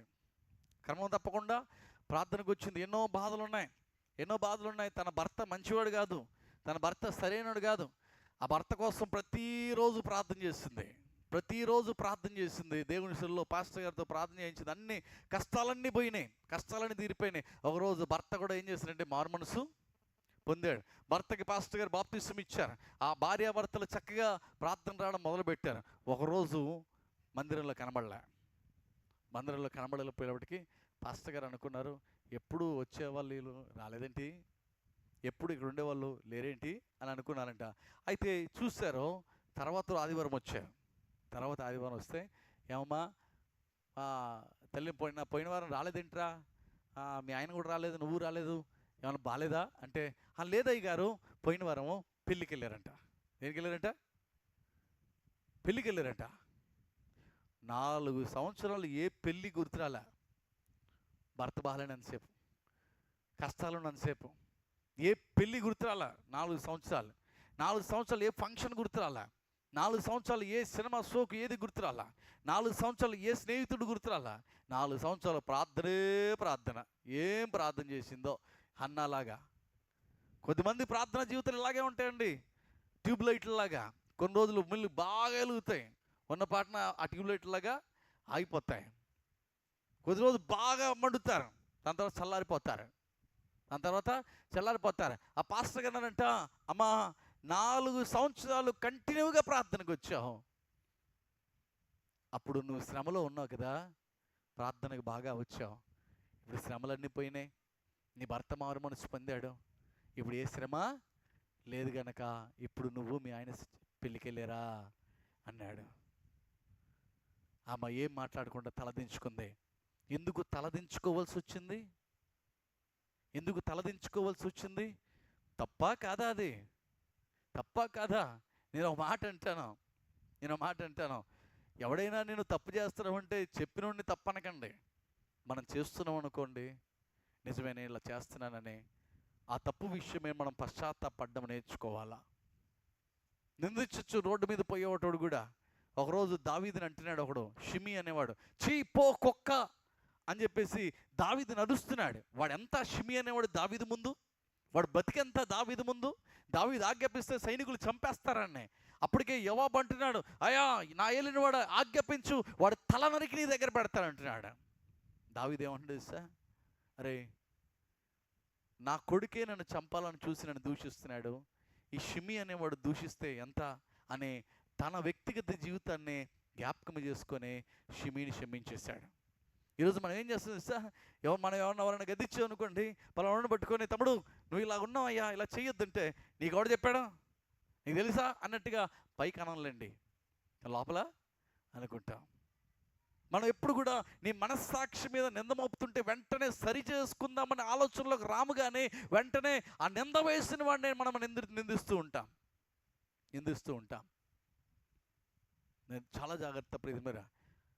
కొన్నిసార్లు అనుకుంటాను, నేను కూడా అనుకుంటాను, శ్రమలు లేకపోతే మీరందరూ కూడా మందిరానికి రారేమో. నిజమా కాదా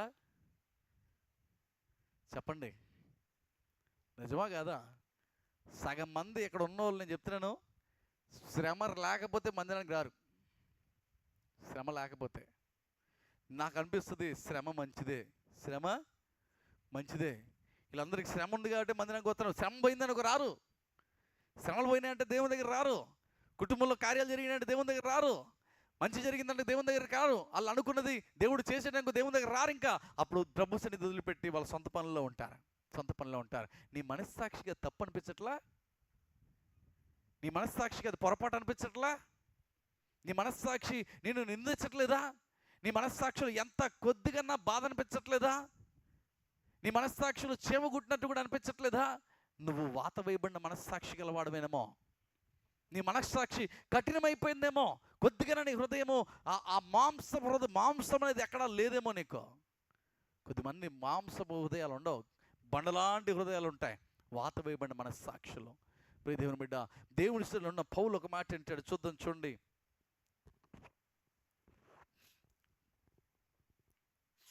మొదటి కొరింథీయులకు రాసిన పత్రిక మొదటి అధ్యాయం 10వ వచనం చదువును ఎవరన్నా. సహోదరులారా, మీరందరూ ఏకభావముతో మాట్లాడవలనని మీలో ఏం లేక మీలో. ఈరోజు మనం ఏం తీసుకుంటున్నాం? ఏం తీసుకోవడానికి వచ్చారండి? ఒక ఆమె ఈరోజు బల్లంట పట్టు చీర కట్టుకొని చక్కగా స్నానం చేసి జడంతో వదిలిపెట్టి పళ్ళకి వచ్చింది. ఆ పాస్టర్ గారు అంటే ప్రత్యేకంగా కనబడుతుంది. ఆ పాస్టర్ గారు బల్ల ఇచ్చేశారు. ఆమెకి చక్కగా కూర్చొని ఉంటే వరుసలో ప్రార్థన జరుగుతున్నప్పుడు బల్ల ఇచ్చేశారు.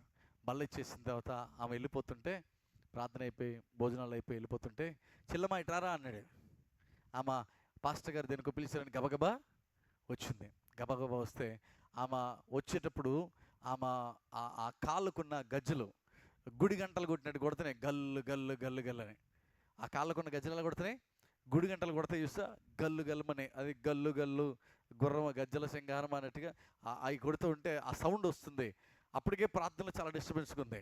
అయితే ఆ పాస్టర్ గారు ఆమెను పిలిస్తే చెల్లమ్మ ఇటారా అన్నాడు. రాగానే ఆమె వచ్చింది పాస్టర్ గారి దగ్గరికి. బుజ్జి ఈరోజు దేనికి వచ్చేవరా మందిరానికి అంది. ఆ ప్రార్థనకు వచ్చాను కదండి. బల్లారాధన కదా పాస్టర్ గారు అనేది. బల్లారాధనకి మరి ఇలాగొచ్చేవేంటి అంది. ఏ ఇలా తీసుకోకూడదా అంది. మనకు కొంచెం అతికి తెలివితేటలు ఎక్కువ ఉంటాయి కదా. మనకు కొంచెం ఏముంటాయండి, అతికి తెలివితేటలు ఎక్కువ ఉంటాయి. పాస్టర్ గారు అన్నారు, ఏంట్రా బుజ్జి ఇలాగొచ్చావు అంటే, ఇలా రాకూడదా పాస్టర్ గారు, ఇలా తీసుకోకూడదా పాస్టర్ గారు, అక్కడ ఇస్తున్నారు కదా అంటే ఎక్కడా ఎక్కడా వేరే చోట. అంటే ఎప్పుడూ వేరే చోటకు పోయి అక్కడ తీసుకుంది. అందుకే అక్కడ ఇస్తున్నారు కదా పాస్టర్ గారు అంది. ఆ పాస్టర్ గారికి అర్థమైంది, ఓహో నువ్వు దయ్యముల బోధలోకి పడిపోయవచ్చు చెల్లమ్మ అన్నాడట. ఏ బోధలో పడిపోయారట? దయ్యముల బోధలోకి వెళ్ళిపోయినట్టున్నావు నువ్వు చాలా జాగ్రత్త అన్నాడట. ఎందుకు పాస్టర్ గారు అలా అంటున్నారన్నా, మనం ఏ సంఘము అన్నాడట. అయ్యా మనది పెంతుకొస్తు సంఘం కదా, ఆత్మ సంఘం కదా, దేవుని ఆత్మ సంబంధమైన జీవితంగా మనం జీవించేది, ఆత్మానుసారులము కదా మనం అని చెప్పి గొప్పగా వాక్యం చెప్పిందట. ఆయన అన్నాడు, ఆత్మానుసారులం కదమ్మా మనము మరి ఎలా ఉండాలో కూడా దేవుని వాక్యం నీకు చెప్పింది, ఇలా ఉండొచ్చా అన్నాడట. అవునంటే అక్కడ తీసుకున్నాను పాస్టర్ గారు అని నోరు జారింది. పాస్టర్ గారు అన్నారు, అమ్మా నీ భర్త వేరే ఆమె దగ్గరికి వెళ్తే నువ్వు ఒప్పుకుంటావా అన్నాడట. ఎవరి దగ్గరికి వెళ్తే? ఎవరైనా ఒప్పుకుంటారా? దేవునికి స్తోత్రం చెప్పండి. మనకి అంత సంతోషంగా ఉంది కదా. పురుషులు కొంచెం మొక్కల్లో కలొచ్చింది ఈ మాట అనగానే. ఉంటారు, అబ్బో మంచి కళాకారులు ఉంటారు కొన్ని సంఘాల్లో. ఏమండి, ఒక్కొక్కడు ఇద్దరు ముగ్గురు మెయింటైన్ చేసి మంచి ఆత్మీయులు ఉన్నారు సంఘాలలో. తక్కువేం లేదు ఇలాంటి వాళ్ళు కూడా సంఘాలలో. పైకే ఎంత నీతిమంతులుగా కనబడతారో, చేసేవన్నీ చేసేవాళ్ళు ఉన్నారు. మన దగ్గర ఎవరు లేరు. దేవునికి స్తోత్రం చెప్పండి. ఎవరు లేరు కదా. నిజమే కదా, అబద్ధమే లేదు కదా. దేవుని సాక్షిగా నిజం చెప్తున్నా లేదా? నిజమేనా కాదా? నిజమే అంట. ఏం బాధ లేదు మీకు, మీరు సెక్యూర్గానే ఉన్నారు, మీరు మంచి వాళ్ళే మనందరూ. దేవుని స్తోత్రం చెప్పండి. అయితే ఆయన అన్నాడంటే, అమ్మ నీ భర్త వేరే వాళ్ళని చూస్తే ఊరుకుంటావా అన్నాడట. అదేంటండి అలా ఊరుకుంటానో అనంట. అదేంటమ్మా, ఆమె స్త్రీయే కదా అన్నాడట. ఆమె స్త్రీయే కదా, స్త్రీనే కదా ఆమె చూసేది, నువ్వు స్త్రీయే కదా, ఆమె స్త్రీయే కదా, స్త్రీనే కదా చూసేది, నువ్వు ఎందుకు ఊరుకోవు అనంట. స్త్రీ ఏంటండి, నేను భార్యని, ఆమె పరాయమా అన్నాడట. అప్పుడు ఆయన అన్నాడంట, ఇది నువ్వు దేవునికి వధువు, దేవుని సంఘములో దేవుని శరీరము నువ్వు, అది పరాయి. అది సంఘమే కావచ్చు అది, కానీ అది దేవుని శరీరముగా నిన్ను ఇక్కడ పెట్టాడు. రోమపత్రిక 5వ అధ్యాయంలో అంటాడు, నిన్ను ఏ ఉపదేశమునకైతే దేవుడు పిలిచాడో ఆ ఉపదేశములో నువ్వు స్థిరంగా ఉండాలి. నేను అది తప్పు ఇది తప్పని అన్నాం, కానీ ఏ ఉపదేశం ప్రభు నేను పెట్టాడో అది అక్కడ మనం ఎలా ఉండాలా? జీవితాంతం. ఎప్పటి వరకు? జీవితాంతం. నాకు ఒక సహోదరుడు తెలుసు, రాజమండ్రి నుండి మనుగురు వస్తాడు. ఆయన భార్య భర్తలు ఇద్దరు రిటైర్ అయిపోయారు సింగరేణిలో. చిన్నప్పుడు వాళ్ళు మొన్న మీటింగ్కి వచ్చారు కదా సేవకులు, స్టీవెన్ గారు మనకి మీటింగ్స్ పెట్టినప్పుడు ఆ సంఘములో అంటే ఆయన ద్వారా ఆయన డ్యూటీలో ఓవర్మెన్గా చేసేటప్పుడు ఆయన డ్యూటీలో ఆయన డంపర్ ఆపరేటర్గా చేసేవాడు. అయితే చిన్నప్పుడు ఆయన నన్ను బొగ్గుబాయిలకి తీసుకెళ్ళినప్పుడు వాళ్ళ ఇంట్లో ఉన్నప్పుడు మనుగురులో ఆయన ఆయన పేరు లింగయ్య గారు అనుకుంటా. అతను డంపర్లో తీసుకెళ్ళి బొగ్గుబాయి అంతా తిప్పాడనమాట. అప్పటి నుండి బాగా పరిచయం. మళ్ళీ మా క్లాస్మేట్ వాళ్ళకి చుట్టాలన్నమాట, బాగా పరిచయం. అయితే వాళ్ళు ప్రభుని నమ్ముకున్నారు, ప్రభుని తెలుసుకున్న తర్వాత నాకు ఒకరోజు నేను మనుగురులో క్రిస్మస్కి క్రిస్మస్కి వాక్యం చెప్పడానికి వెళ్ళినప్పుడు అక్కడ ఆయన కనబడ్డాడు. దాదాపు ఒక 25 years తర్వాత కనబడ్డాడు. అక్కడ ఆయన కనబడి నన్ను చూసి గుర్తుపట్టాడు. నాన్న వాక్యం అంతా చెప్పేసిన తర్వాత కిందకి వచ్చిన తర్వాత ప్రైజ్ లార్డ్ అయ్య గారు అన్నాడు. అరే, ఆయన ముందు నేను బచ్చగాడిని,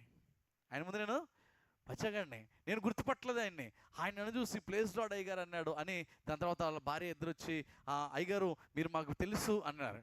నేను అదేంటమ్మా ఎలా తెలుసు మీకు అంటే, మీరు ఇలాగ ఫలానా వాళ్ళ చుట్టాలు కదా, మీరు మా దగ్గరికి వచ్చారు, మా చుట్టాల అబ్బాయి, మీరు క్లాస్మేట్స్ కదా, మా ఇంటికి వచ్చారు, అతను కూడా చెప్తూ ఉన్నాడు, అయ్యా నేను మిమ్మల్ని తిప్పాను, బొగ్గుబాయి అంతా డంపర్లో తిప్పానని చెప్తా ఉన్నాడు. నాకు చాలా సంతోషం వేసింది. వాళ్ళు రిటైర్ అయిపోయి 70 సంవత్సరాల వయసు వాళ్ళకు ఉంది.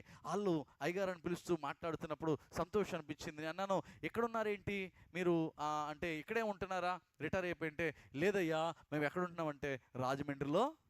ఎక్కడంటే వాళ్ళది ఆంధ్ర వాళ్ళే, రాజమండ్రిలో ఉన్నాం. మరి ఎక్కడేం చేస్తున్నారంటే ప్రతి నెల బల్లారాధనకి ఇక్కడికే వస్తామన్నారంట. 36 సంవత్సరాలంట. ఎన్ని సంవత్సరాలంట? 36 years లిటరల్గా వాళ్ళు రక్షింపబడి రిటైర్ అయిపోయి 20 సంవత్సరాలంట. రిటైర్ అయిపోయి 20 సంవత్సరాలు, 36 సంవత్సరాలు మొత్తము. 36 సంవత్సరాల నుండి రాజమండ్రిలో ఇల్లు కట్టుకున్న, బల్లారాధనకి రాజమండ్రి నుండి దగ్గరలో మందిరాలు లేవా? వాళ్ళు ఉండేది లాలా చెరువులో హోసన్న మందిరం, పెద్ద మందిరం ఉంది లాలా చెరువులో పక్కనే హోసన్న మందిరం. ఆయన అంటాడు ఆ మందిరంకి వెనకాలేనండి మన ఇల్లు, డూప్లెక్స్ బిల్డింగు, ఆ డబల్ స్టేర్ బిల్డింగ్ ఉంది అని చెప్పి అన్నాడు. ఆ మందిరం పక్కనే అక్కడ. కానీ అక్కడ నుండి భార్య భర్తలు ఎక్కడికి వస్తున్నారు? మనుగురు శ్యాంపాల్ గారి చర్చికి. మీరు ఒకసారి మన దగ్గరికి వచ్చారు, శ్యాంపాల్ గారు అని వైట్ లుంగి వేసుకుని దైవజనంలో విత్తనాలకి ఆశీర్వాద కొడుకు పెట్టినప్పుడు. ఇప్పుడు మనకి విత్తనాలకు ఆశీర్వాద కొడుకులు అవసరం లేదులేండి కదా. ఎవరు ముందుకు రాలే చూసారా మొన్న? ఎవరు ముందుకు రాలే? మనకి లేనప్పుడు దేవునికి ఎందుకండి, ఇంకా మనకి లేనప్పుడు దేవునికి ఎందుకు కదా. నేను చక్కగా చెప్పాను, విత్తనాలకు ఆశీర్వాద కొడుకు ఎవరైనా ముందుకు వస్తారండి అని. ఎవరు రాలే. నేనే అడిగాను, ప్రభు ఏంటయ్యా అంటే, ఎవరికి వాళ్ళకి ఆసక్తి లేనప్పుడు నువ్వెందుకు రాని ఎత్తుకొట్టుకుంటావు అన్నాడు దేవుడు నన్ను. సర్లే ప్రభు ఓకే అని చెప్పి నేను కూడా ఏం చేశాను, వదిలేస్తాను. ఇప్పుడు ఎవరైనా వచ్చి దాని తర్వాత అయ్యా మాకు ఇలా వచ్చిందంటే నేనేం చేయలేను, నేనేమి చేయలేము. అయితే ఆ సంఘంలో ఉండి ఆయన అంటున్నాడు, అయ్యా చలికాలం, మంచి చలికాలం రోజు వాళ్ళు బల్లారాధనకి శనివారం వాక్యం చెప్పడానికి వెళ్తే బల్లారాధన కొరకు శనివారమే వచ్చేసారు. ఎక్కడ నుండి ఇప్పుడు ఎంతమంది ఉన్నారు ఇక్కడ? నిన్న ఎంతమంది ఉన్నారు సిద్ధపాటు కూడికి? మనం ఏమన్నా హైదరాబాద్లో ఉన్నావా? మనకి రావడానికి ఏమన్నా బస్సులే పెట్టాలా? ట్రైన్ టికెట్లు లేక మనకి రాజమండ్రి నుండి వచ్చేవాళ్ళంట. నాకు ఆశ్చర్యం అనిపించింది. ఏ అంకుల్ దగ్గరలో ఎక్కడ మీ సహవాసం లేదంటే, లేదయ్యా ఏ ఉపదేశములో దేవుడు మమ్మల్ని స్థిరపరిచాడో, ఎక్కడ రక్షింపబడ్డానో, ఎక్కడ బాప్తిసం తీసుకున్నానో, ఏ దైవజనుడు అయితే నేను ఆత్మలో నడిపించాడో, ఏ దైవజనుడి ద్వారా అయితే నేను దేవుడిని తెలుసుకున్నానో, సంఘములో ఆ సంఘమే పుట్టింది అక్కడే, చచ్చేది అక్కడే. నేను పుట్టింది అక్కడే. ఒకరోజు ఒక విశ్వాసాలను అడిగాను, మీరు ఆ పాస్టర్ గారు రావట్లేదు కదమ్మా మా దగ్గర రండి అంటే, మంది అయ్యా ఇక్కడ బల్ల తీసుకుంటున్నాను, నేను అక్కడికి రాలేనంది. అదొక ఎమోషనల్ బాండింగ్ అండి, ఒక ఆత్మ సంబంధమైన అనుబంధం ఇది. వాళ్ళు దాన్ని వదులుకోలేకపోతున్నారు.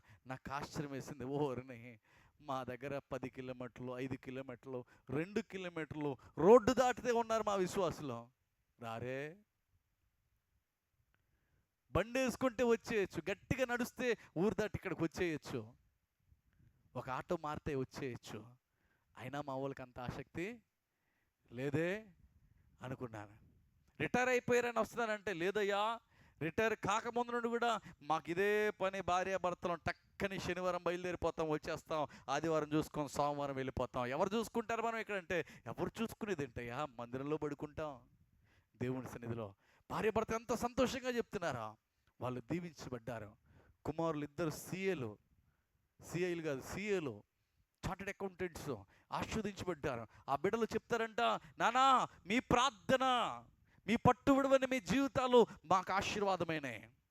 వినండి తల్లిదండ్రులారా, మీరు ఎంత నిర్లక్ష్యంగా ఉంటారో మీ బిడ్డలు అంత శాపాల్లోకి, ఆ ఆశీర్వాదాలకు దూరం అవుతారు. ఆ బిడ్డలు అన్నారంట, మీ ప్రార్థన, మీ పట్టుదల, మీ విశ్వాసమే మమ్మల్ని ఆశీర్వాదంలోకి తీసుకెళ్ళింది. దేవుణ్ణి వదిలిపెట్టద్దమ్మా, మీరు వెళ్ళలేకపోతే కారు మాట్లాడతాం మేము, మీరు వెళ్ళండి అంటారంట పిల్లలు. వాళ్ళ పిల్లలు ఏమంటారంటే, మీరు వెళ్ళలేకపోతే కారు మాట్లాడతామమ్మా, కారులో పంపిస్తాం కానీ మానద్దు పిల్లలు అంటారంట. పిల్లలు ఏమండి, ఈరోజు మనం ఎంత నిర్లక్ష్యంగా ఉన్నాం దేవుని సన్నిధిలో. నీ మనస్సాక్షికి ఎక్కడ తప్పు అనిపించట్లేదా? నీ మనస్సాక్షి గద్దించట్లేదా? నీ మనస్సాక్షి నేరమోపట్టదా నీ మీద? నీ మనస్సాక్షికి చీమ గుట్టినంత కూడా అనిపించట్లేదా? వాత వేయబడిన ఐగుప్తు మనస్సాక్షులు మనే.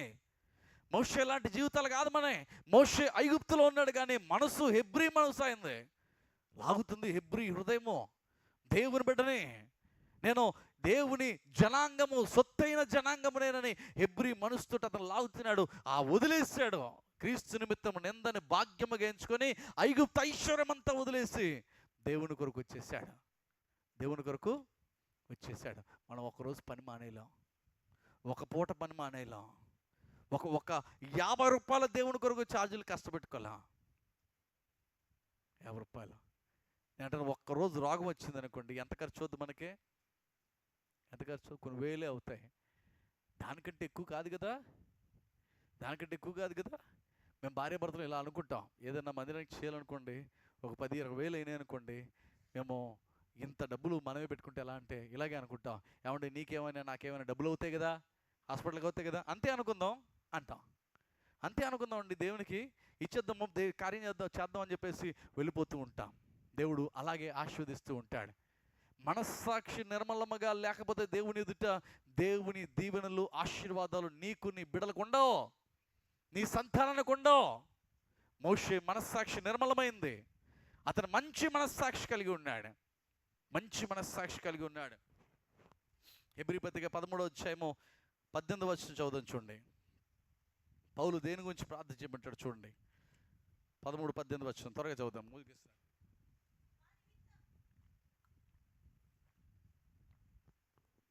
మా నిమిత్తము ప్రార్థన చేయండి. దేని గురించి ప్రార్థన చేయమన్నాడు చూడండి ఒకసారి. మీరు దేని గురించి ప్రార్థన చేయించుకుంటారు? మేము అన్ని విషయంలో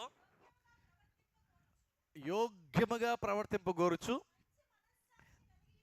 మంచి మనస్సాక్షి కలిగి ఉన్నామని నమ్ముకొనుచున్నాం. మరియు నేను మరీ త్వరితముగా మీ యొద్దకు మరలా వచ్చినట్లు ఇలాగూ చేయవలనే మరి ఎక్కువగా నేను ఏమని బతులాడుతున్నాడు పౌలు తెలుసా? అయ్యా నేను ఊరు వెళ్తున్నాను, నా ప్రయాణం అంతా బాగుండాలి, నా కొరకు ప్రార్థన చేయమని అడగట్లా. అతను ఏమంటున్నాడంటే, మేము మంచి మనస్సాక్షి కలిగి ఉండాలని మా కొరకు ఏం చేయండి, మీరు ప్రార్థన చేయండి, ప్రార్థన చేయండి. నేను మస్తు చెప్పాను చూసావా, ఒక యవనస్తుడు భార్యను మోసం చేస్తాడని. అతను దేవుని సన్నిధిలో ప్రార్థన చేస్తూ ఏడుస్తుంటే పాస్టర్ గారు చూసి అడిగారు, ఏం చేస్తావంటే, నా భార్య నేనేం చేశాను, మోసం చేశానయ్యా అన్నాడు. ఆ దుఃఖపడుతుంటే ఆ దైవజనుడు అన్నాడు, అయ్యా నీకు నిజంగా దుఃఖం ఉందా? అవునయ్యా, నా మనస్సాక్షి ఒప్పుకోవట్లేదు. కొన్ని రోజులు నేను ప్రభు బల్లలో పాలుపడి ఉన్నాను. క్రీస్తు రక్తము నా మనస్సాక్షి ఎంతో ఎక్కువగా శుద్ధి చేస్తుంది. ఆ రక్తము నన్ను ప్రేరేపిస్తుంది నేను తప్పు చేస్తున్నానని. ఆ రక్తము నా మీద నిందేస్తుంది నేను తప్పు చేస్తున్నానని. ఆ రక్తము నన్ను కడగాలని చూస్తుంది అయ్యా. యేసు రక్తం నన్ను బలవంతం చేస్తుంది. నేను తప్పు చేశాను, నా మనస్సాక్షి ఒప్పుకుంటుందయ్యా. నా వల్ల కాట్లేదు నా భార్య ముందు తలెత్తుకోవడము, నా భార్య ముందు తలెత్తుకోవడం నా వల్ల కాట్లేదు. దేవుని ఎదుటి సాగిలు పడుతున్నా అంటే ఆయన అన్నాడు, నా ప్రభు క్షమిస్తాడు, నీ మనస్సాక్షి దేవునికి అప్పగించి ప్రార్థించు అంటే ఆయన అన్నాడు, నేను అదే ప్రార్థిస్తున్నానయ్యా, నా ప్రభు నన్ను క్షమించే దేవుడు. స్తోత్రం చెప్పండి. తన మనస్సాక్షి ఒప్పుకోట్లా, ఆయన చక్కగా ప్రార్థన చేశాడు. దేవుని ఆత్మ నెమ్మదిచ్చింది, ధైర్యం ఇచ్చింది. భార్య దగ్గరికి వెళ్ళాడు. భార్య దగ్గరికి వెళ్ళి ఆ ఇంట్లో భోజనం చేసేటప్పుడు కూర్చున్నాడు, భార్య ముందు కూర్చున్నాడు. భార్యతో అన్నాడు, ఏమే నీకు ఒక మాట చెప్పాలి, భార్య అంటుంది, ఏంటండి డల్గా ఉన్నారు, ఏంటి ఇలా ఉన్నారు, పొద్దు నుండి మీరు ఎప్పుడు హుషారుగా ఉంటారు, ఇలాగెందుకు ఉన్నారు, ఏమైనా డ్యూటీలో ఏమైనా ప్రాబ్లమా, బయట ఎవరైనా అన్నారా అంటే, లేదే ఏం లేదే అంటా ఉన్నాడు. భోజనం చేసేటప్పుడు కూర్చొని భార్యతో అంటున్నాడు, నీకు మాట చెప్పాలి. చెప్పండి ఏమైంది అంటే, ఇదిగో నా జీవితంలో నేను మోసం చేసి పలానా తప్పు చేశాను, నా మనసు ఒప్పుకోవట్లే, నా మనస్సాక్షి ఒప్పుకోవట్లేదు, దేవుని ఎదురు నేను సాగిలు పడ్డాను, ప్రభు దగ్గర క్షమాపణ అడిగాను, కానీ నా మనస్సాక్షి నీ దగ్గర క్షమాపణ అడుగుమని చెప్తుంది. ఎవనడైనా నా మనస్సాక్షి నీ దగ్గర క్షమాపణ అడుగుమని చెప్తుంది.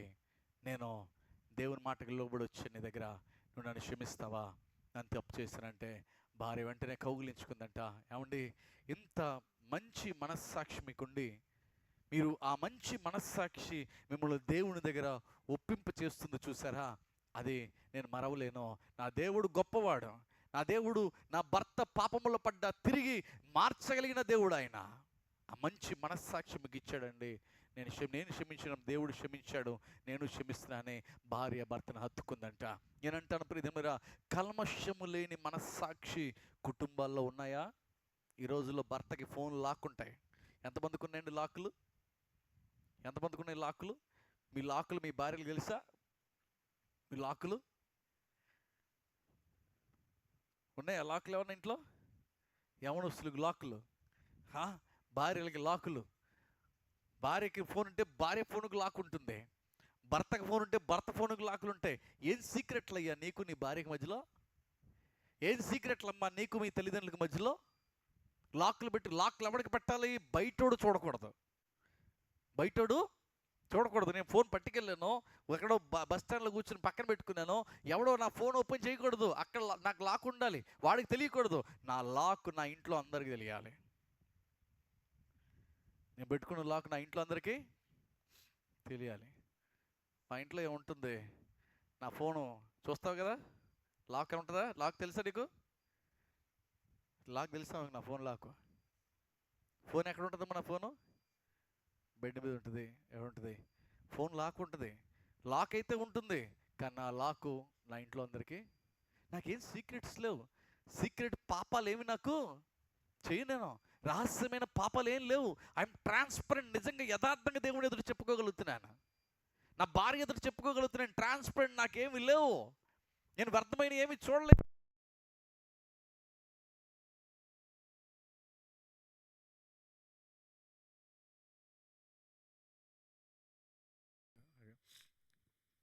నేను యథార్థంగా దేవుని దగ్గర ఉండగలుగుతున్నాను, నా భార్య దగ్గర నేను ధైర్యంగా చెప్పగలుగుతున్నాను, నా భార్య నాకు చెప్పగలుగుతుంది.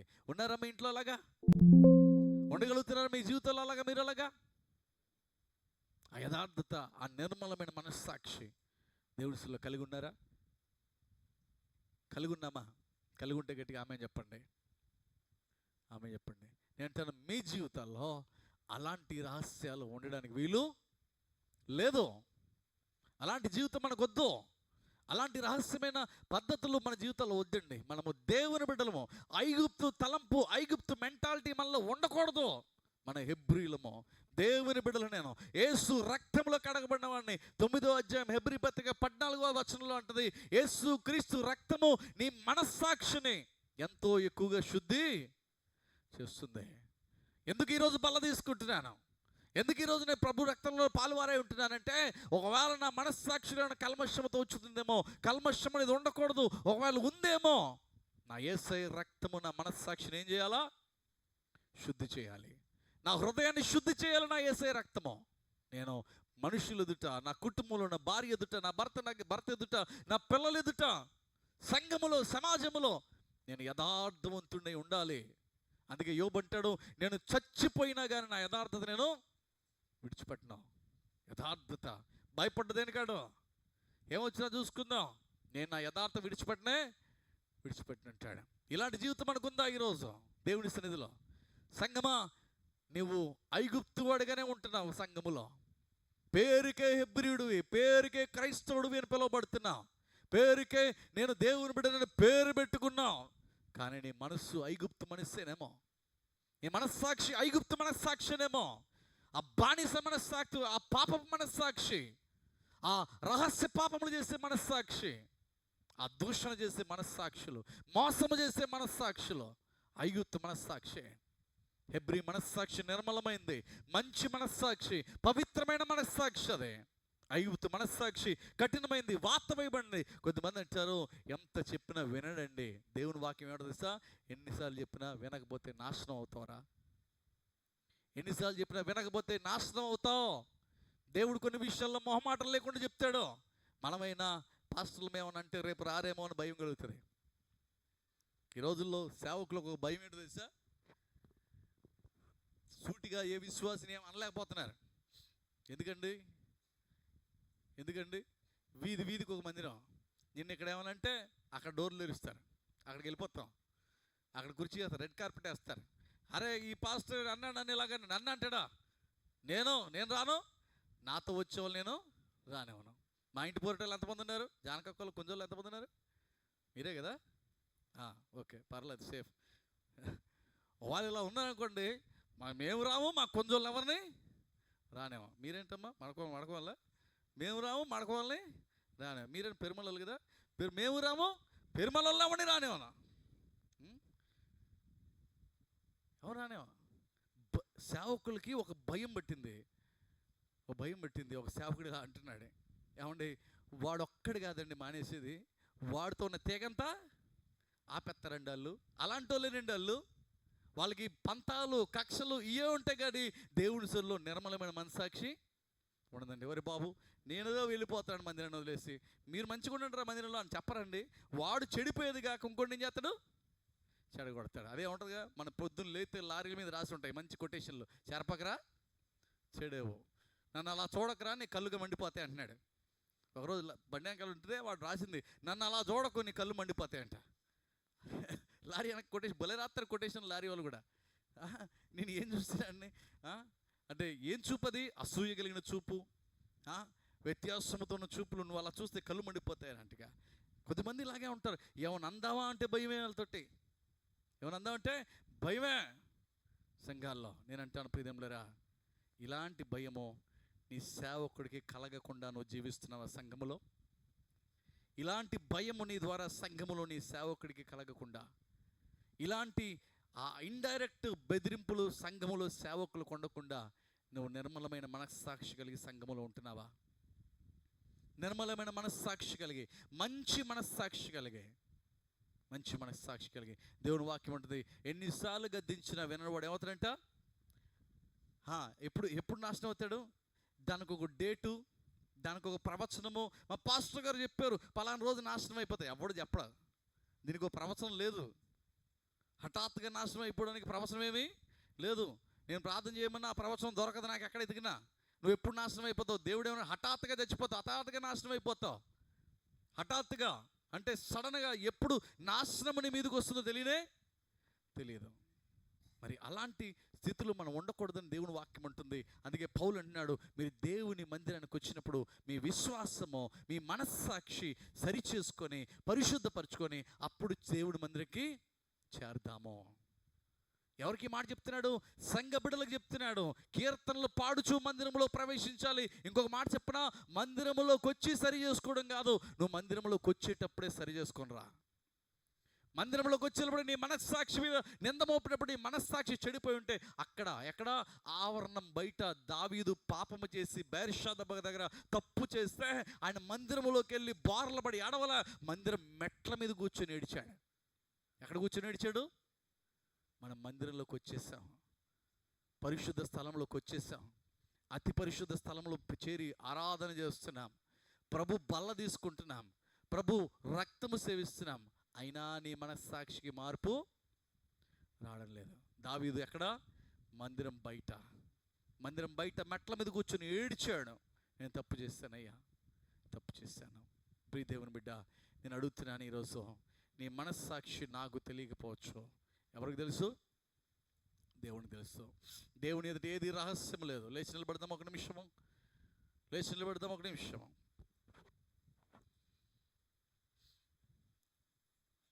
రెండు చేతులు ఎత్తుదాం, ప్రభు వైపు చూస్తూ ఒక్కసారి హృదయాన్ని పరిశీలన చేసుకుందాం.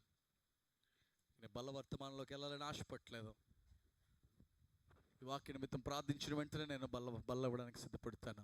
కానీ మీ రెండు చేతులు ఎత్తి ప్రభు వైపు చూస్తూ ఈ మనస్సాక్షి విషయమై దేవుని దగ్గర మనం పశ్చాత్తాపడి సరి చేసుకోవాలని ఆశపడుతున్నాను. దేవునితో మాట్లాడుతున్నట్లయితే ప్రియ దేవుని బిడ్డ, ప్రభు నీతో మాట్లాడుతున్నాడు.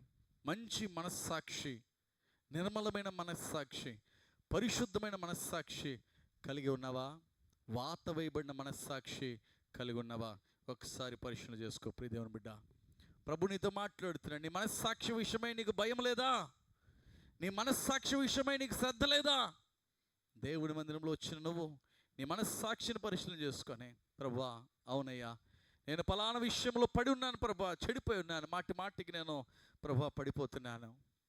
ఇదిగో కఠినమైపోయింది నా మనస్సాక్షి, నాలో తిరుగుబాటు చేసే మనస్సాక్షి ప్రభువా, నాలో అయ్యా దూషణాడే మనస్సాక్షి, అతిక్రమం ఒప్పుకునే కంటే కప్పుకునే మనస్సాక్షి ఎక్కువైపోయింది ప్రభా నాకు. అలాంటి మనస్సాక్షి నాకు ఉండకూడదు. నిర్మలమైన మనస్సాక్షిని కలిగి ఉండాలని ప్రభుత్వంలో ప్రతి ఒక్కరి చేతులెత్తి కొద్ది నిమిషాలు, ఇదిగో ఈరోజు నీకున్న శ్రమ నీ రహస్యమైన క్రియలే. నీ మనస్సాక్షి చెడిపోయింది కనుకనే నీలో ఈ పాపం వచ్చింది, నీలోకి పాపం వచ్చింది. ప్రియ దేవుని బిడ్డ, ప్రభు వైపు చూద్దామా? కొద్ది నిమిషాలు హృదయాన్ని పరిశీలన చేసుకుంటూ, ఇదిగో నీ మనస్సాక్షి మంచిగా ఉంటే నా ప్రభువు నువ్వు అడగక ఉండిపోయి నీ అక్కర్లని తీరుస్తాడు.